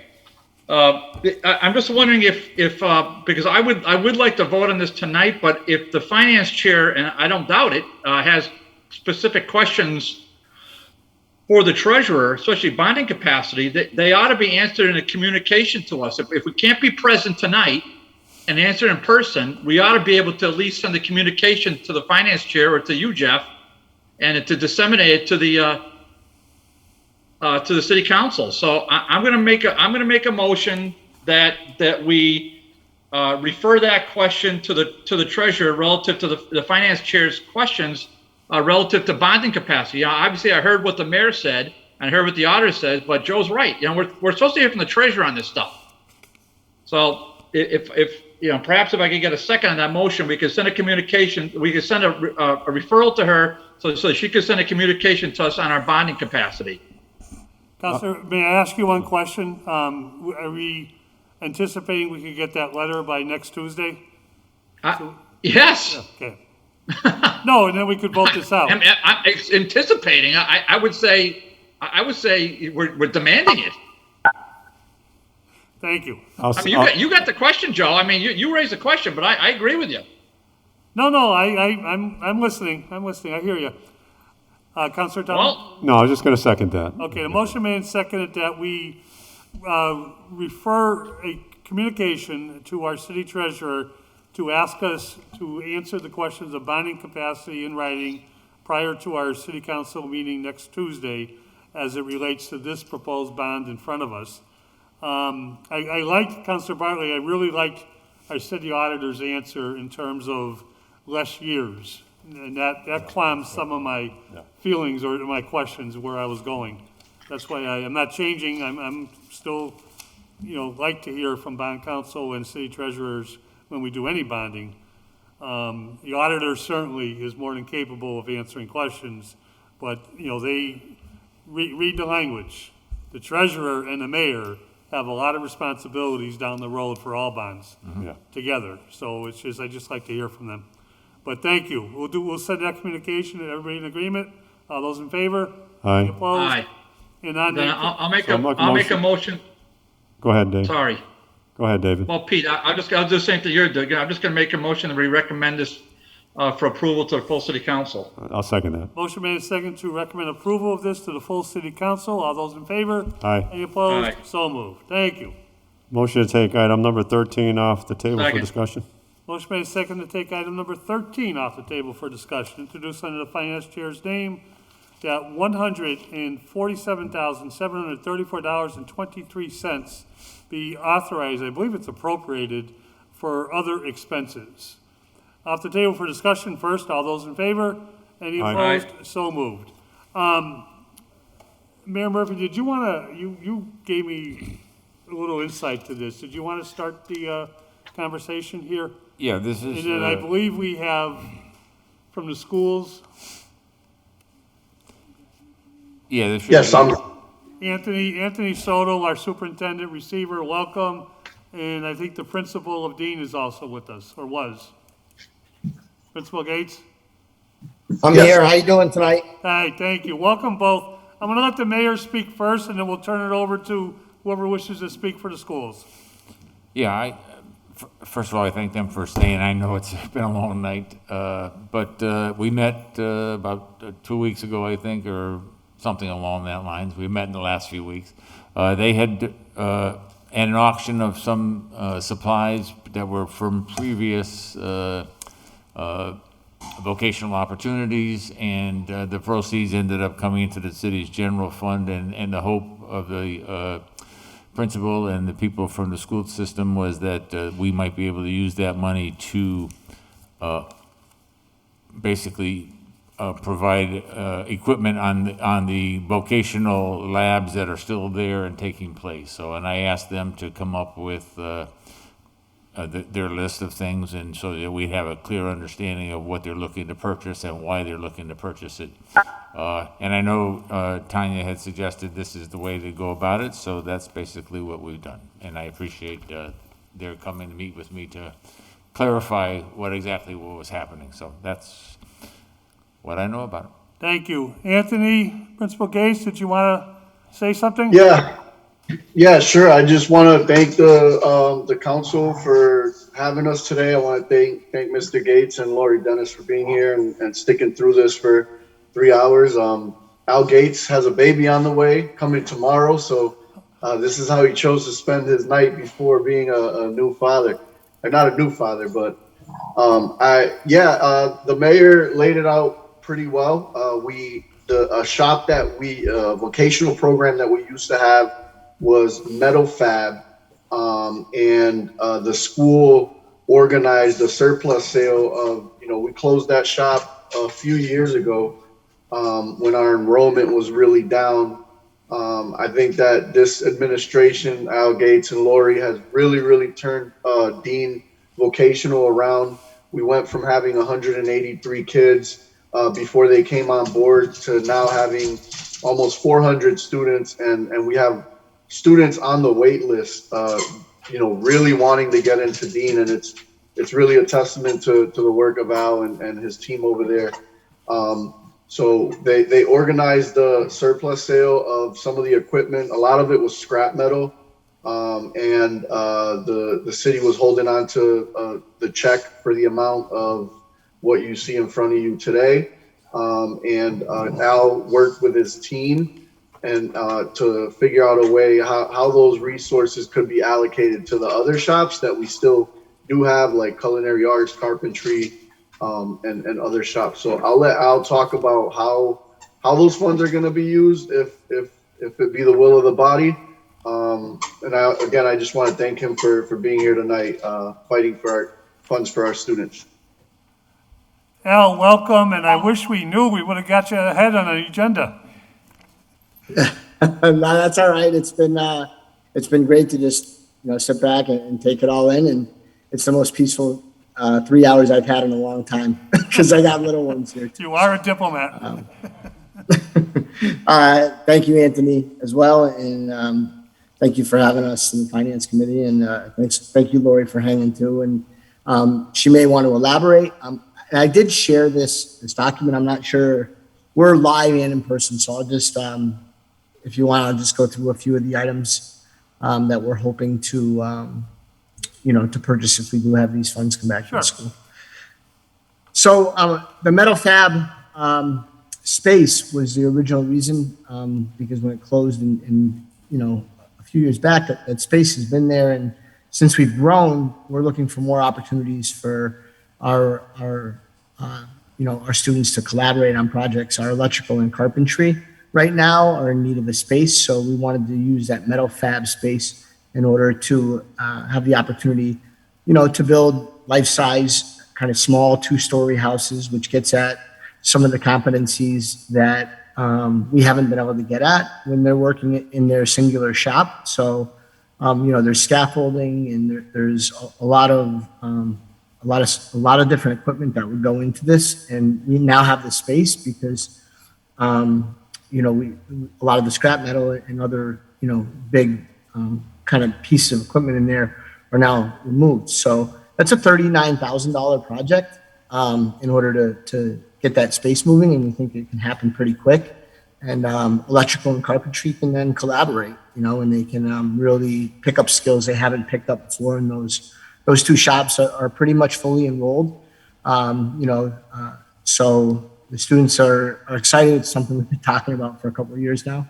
Another project is our culinary arts department, which has been one of our top shops the last 4 years. It is fully enrolled, except for ninth grade because they're in exploratory right now. But their kitchen equipment, it actually came with the school, which is in pretty good shape considering. At the same time, it's over 30 years old, and they open 3 to 4 days a week for in-house because of the pandemic.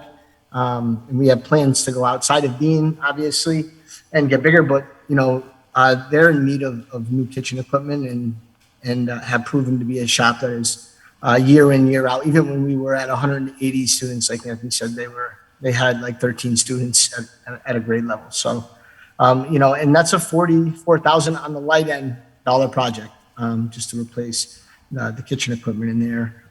So that's number 2. And there's 2 other kind of big picture purchases or projects. The other one is health assisting. It's another very, very close to culinary. It's one of our most popular shops. Waitlisted at every grade level, full.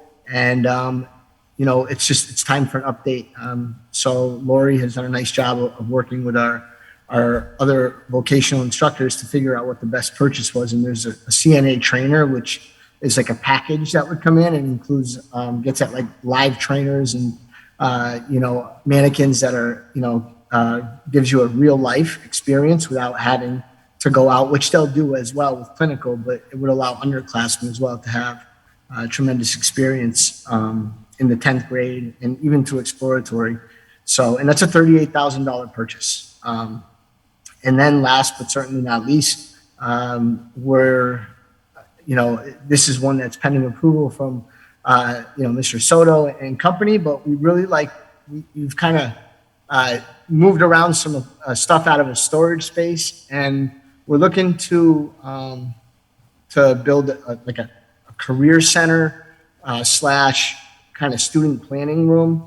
And, that would be a lot of in-house. So that would be our carpentry and electrical doing a lot of the work, but we'd still have to pay for supplies. And we just want to give them a space to go to because we are growing out. And it's something we think we can get at. Like all 4 of these projects, if the funding were to come back to Dean, are things that either we could, pending approval, start now, order now, and this year's senior class could at least lay witness, if not benefit from them. So that's why we kind of chose these projects. Lori, I don't know if you want to add anything to that, and then if the council has any questions. Sure. I just want to add that our, the vocational programs is where I live and breathe. The culinary arts department, the equipment is original to the school. The gas company has disconnected a couple of our ranges, a fryer, some things that are just non-operable anymore. Our dish machine is completely obsolete in the real restaurant world at this point. The kids are doing dishes by hand because the machine just costs so much money to in chemicals and stuff to use, so they don't even use that anymore. And health assisting, it wasn't funny, but it kind of was today when I went up to health assisting, and the teacher up there was putting together mannequins with different parts because they're all broken. They were bought almost originally to when the program started. And these are just things that we have to replace, over time. Would really like to see the kids being able to use the types of beds and blood pressure machines that are used in the hospitals and stuff. And like we were talking about that training system, you know, where our underclassmen would be ready to work with live patients when they go out on their clinicals and stuff. And, you know, absolutely. The sheet metal department probably has at least a 30-foot ceiling in there. So there would be smaller two-story structures that could be built and wired. Kids would get the rafter experience, the sheathing on one side. They're talking about not, you know, building the complete house inside, but just about. So they would get all of that experience, you know, setting them up for success in the workforce. And the Career Center would be something amazing to have, you know, for kids. Our ambassadors could run their leadership meetings there. There's just so much that we could do there. So that's pretty much it on my end. Thanks, Lori. Yeah. Yeah. So I'm not sure if there's any questions or Anthony, if we missed anything. First of all, if I could just say thank you, Lori, thank you, Al, and thank you, Anthony, because we definitely saved the best for last.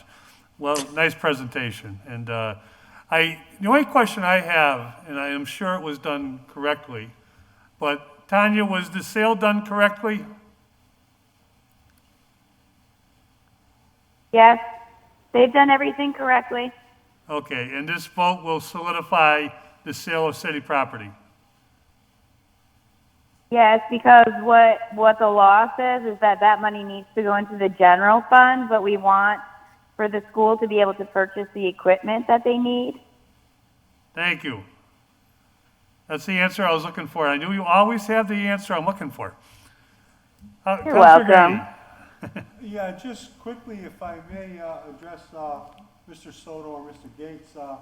I know when I was at Dean, the Metal Fab was a pretty popular shop, and there are graduates from Dean that are like one of the graduates is a pretty big wheel at R.R. LeDuc now, which is a Hoyoke sheet metal fab firm.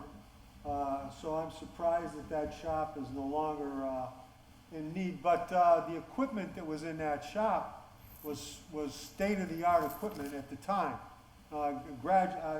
Obviously, it's been a few years, a decade or so since I've been there, but what about that equipment? What's going to happen to all that beautiful equipment that was in the metal fab shop? Yeah.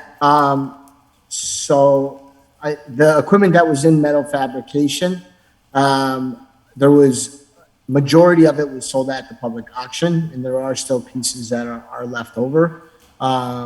If there was something that was still kind of a higher end piece still in play, in you know, which metal fab stuff stays in play for a long time, right? Because the field is the field. But there are still a few pieces left that were not sold. Yeah, some of those machines were huge machines, and they were expensive, very expensive machines. When that school was built, it was built with a specific purpose, and we had 7 or 8 co-op shops running at the same time. I know we don't have that now, but it's good to see a resurrection of Dean happening. You know, to get kids out in the workforce, because it's very important that we keep our hand on vocational education, because that's the future of our country. Thank you. Yeah, thank you. Any further discussion or questions? Councilor Bartley. Yeah, just a point of order for Finance Chair. Can you explain this order to me? That maybe you did at the beginning, but I see from other expenses, and I see nothing else on here. So is this going to be amended? Shouldn't this be amended, this order? I don't want to put words in our auditor's mouth, Councilor Bartley, but what my question was, because sale of property goes under a very strict, sale of any municipal property goes under very strict guidelines in law. And the use of the proceeds of the sale of property is what we're addressing here. Tanya, you used a format which, you know, looks like it's a transfer, but we're really doing an appropriation. Am I correct? That's correct, and it's offset with revenue that's already in the already budgeted in the budget. Councilor Bartley, does that help? So what's the balance of that account now, Madam Auditor? The balance of that revenue is the $147,000 check that's already been received for the auction. So we put that into a local revenue source in the budget. So that way it equals zero. The appropriation offsets the revenue, so you have zero balance. Well, if you don't vote on this tonight, it will be $147,000. No, I in the copy. revenue. Okay, so it's almost used like a revolving account? No, it's in the general fund. That money, the money for auction, sale of property, needs to go into the general fund. That's what the Mass General Law states. Okay, so we haven't had an auction in years. So this is just from the sale of city property. Correct. Okay. Correct. And I put it in a miscellaneous revenue, like an other revenue account, because it's not something that we're going to be receiving every year. So what I'm trying to drive at is so the total sale of city property to date that the city's accumulated is in fact this number, or are there additional funds that kind of represent the sale of city property? So for this particular year, this is the only auction and the only sale that we've had. So that 147 is representative of what we have this year, yes. And what was it that we sold to generate this revenue? Oh, I have a list. Okay, cool. I have the list too, though. Go ahead. Oh, you have the list? I'm sorry for interrupting, Tanya. Go ahead. I can see it from the auditor. Thanks. That's great. Okay. So the list of hold on a second. Action summary. Anthony probably can give you this quicker than I can. I'm looking through the paperwork to see exactly what the items were. You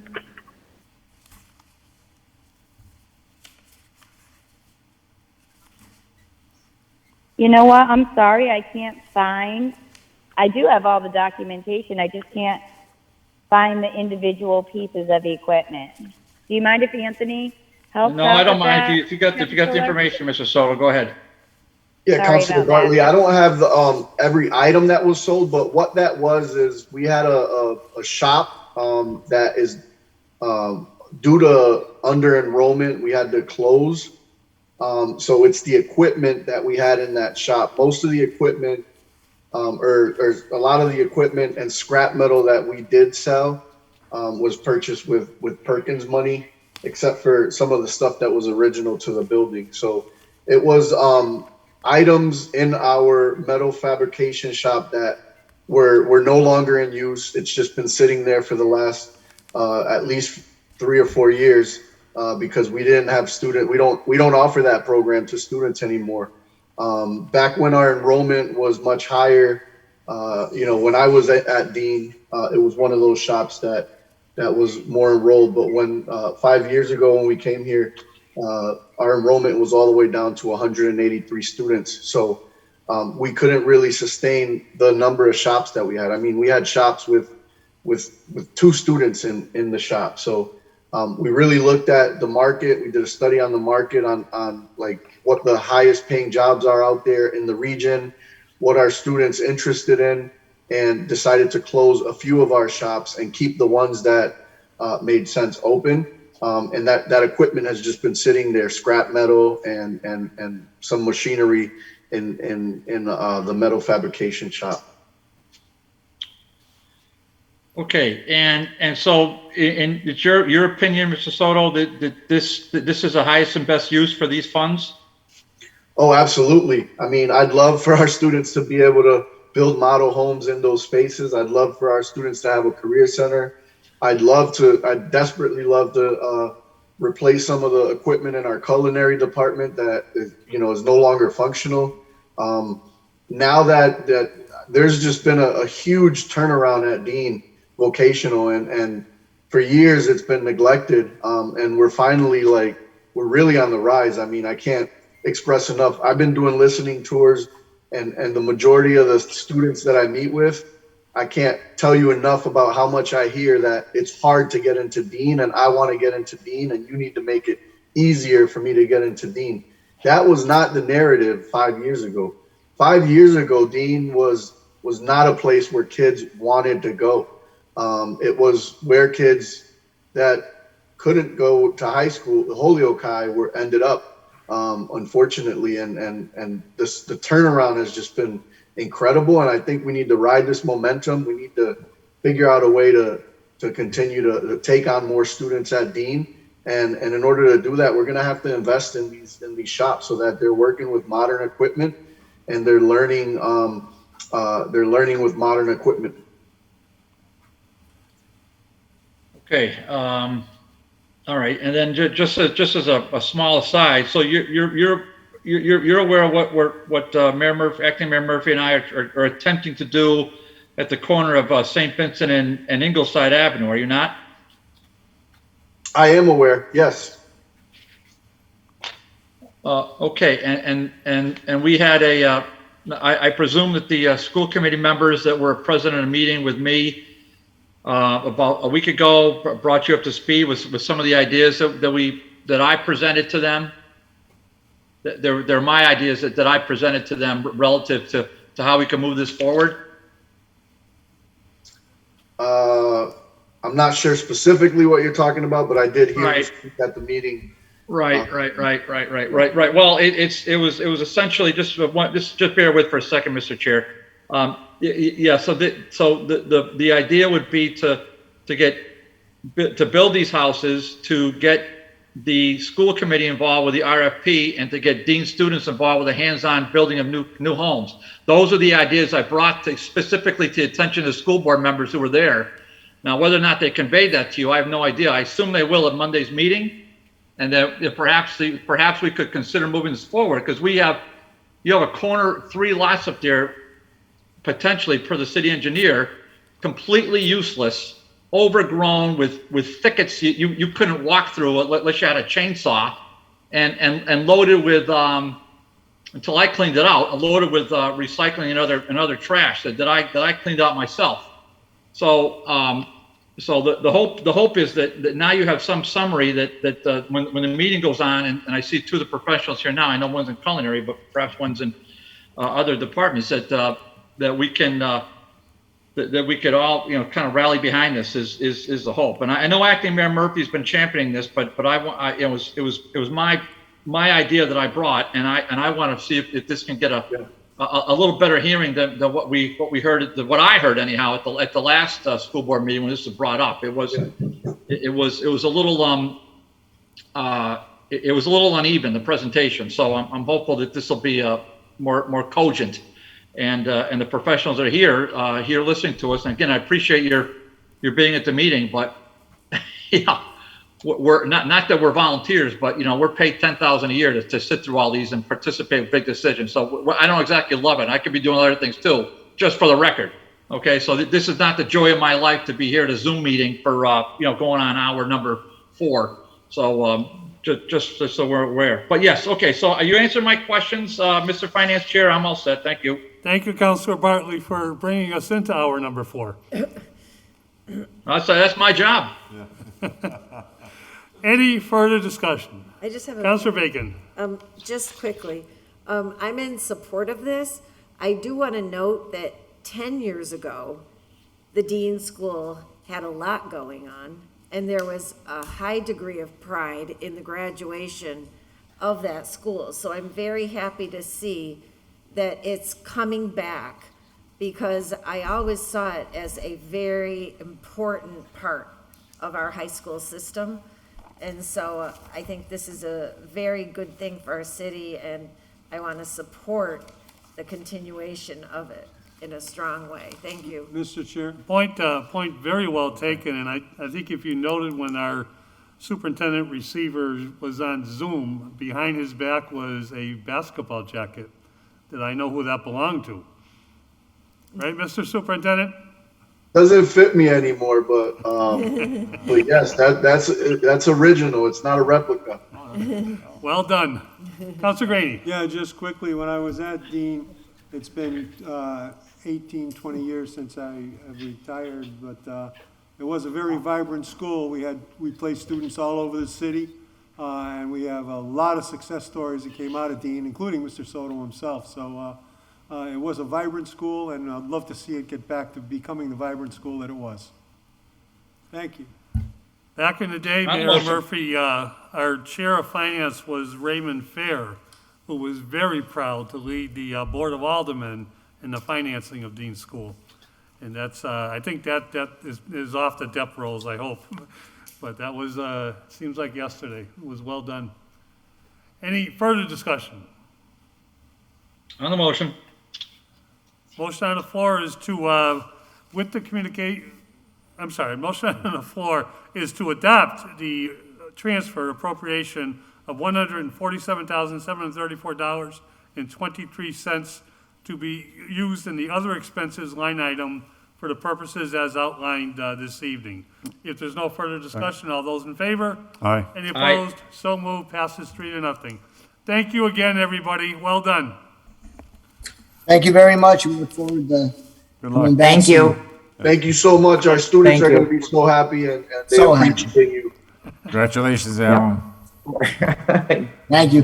All right. Thank you. Motion to take item number 14 off the table for discussion. Motion made and seconded to take the last item off the table. All those in favor? Any opposed? So Aye. moved. In accordance with Mass General Laws, Chapter 44, Section 53A, the City Council hereby accepts the provisions of the American Rescue Plan Act of 2021, Coronavirus Local Fiscal Recovery Fund, known as CLFRF, county method appropriate for the accounting of the receipts and expenditures of all resources associated with the administration of said grant. It's off the table for discussion. Mayor Murphy? So this is the money that I found about late in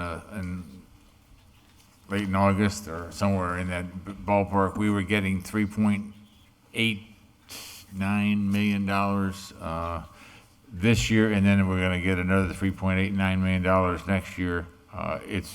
It's basically a distribution of the American Rescue Plan, but through the county, but because Massachusetts doesn't have a county government system, it's being distributed to each community. So this is what we're getting, and it's the same parameters as the other ARPA funds. So this is in addition to Yep. the Correct. 28 million or 20, whichever it was, rounded up? Yeah, 28.7. Okay.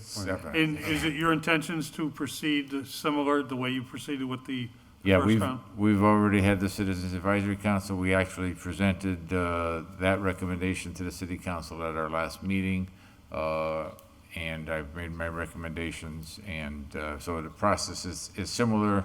You know, I have had those that didn't get funded in the first round have reallocated or redesigned some of their programs, so a lot of the things that I know we were looking to get done will now be able to get done, including things like the Boys Club plans, the YMCA, Girls Inc., Homework House, and a few others that I know were high on the list. And I will also say one of the items on that I've recommended is the wheeled trash containers for the trash itself, not for the recycling. That was an additional expense, which might be something to consider for next year.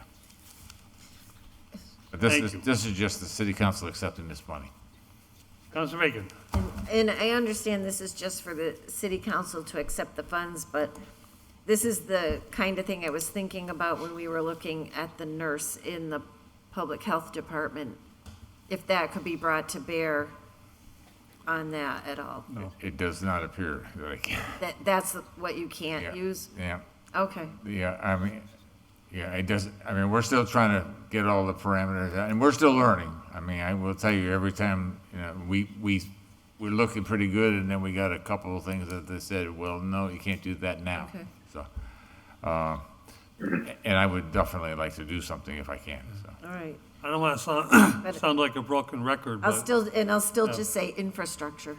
I agree so much with Councilor Bacon, and it's just, I just don't get, I mean, I'm thankful the revenue sharing that's coming through the federal government, state, where it's county or whichever, but the fact that they're not giving us more flexibility in terms of infrastructure and things that we can do within our own municipal budget makes no sense. If I could make one more comment? Please. I was also involved with a conference call with the governor about 2 weeks ago, so it appears that we are going to get some additional monies from the state via the ARPA money that the state has that they're going to distribute to cities, and it's my understanding that a significant portion of that could deal with infrastructure. Was his desire, and I know he was pushing for it, and he seemed to think that that was a pretty strong potential, and they were going to be more specific in terms of infrastructure and there was something else he talked about, and my mind just went blank. Okay. Councilor Grady. You. Housing. Just quickly, some of the things that the mayor mentioned are very important. Let's scoop this dough as fast as we can and adjourn. Thank you. I'm fine with that. Councilor Bartley? What's that? Joe, yeah, I'm all set. Okay, the chair will entertain a motion. Make a motion to accept the provisions of the CLFRF County Reallocation Grant. Motion made and seconded. If there's no further discussion, all those in favor? Aye. Any opposed? Aye. Passes 3-0. One more motion. Motion to adjourn the meeting. Motion made and seconded to Second. adjourn. Let's not discuss it. All those in favor? Aye. Any Aye. opposed? So Good moved. night. Thank you, everybody.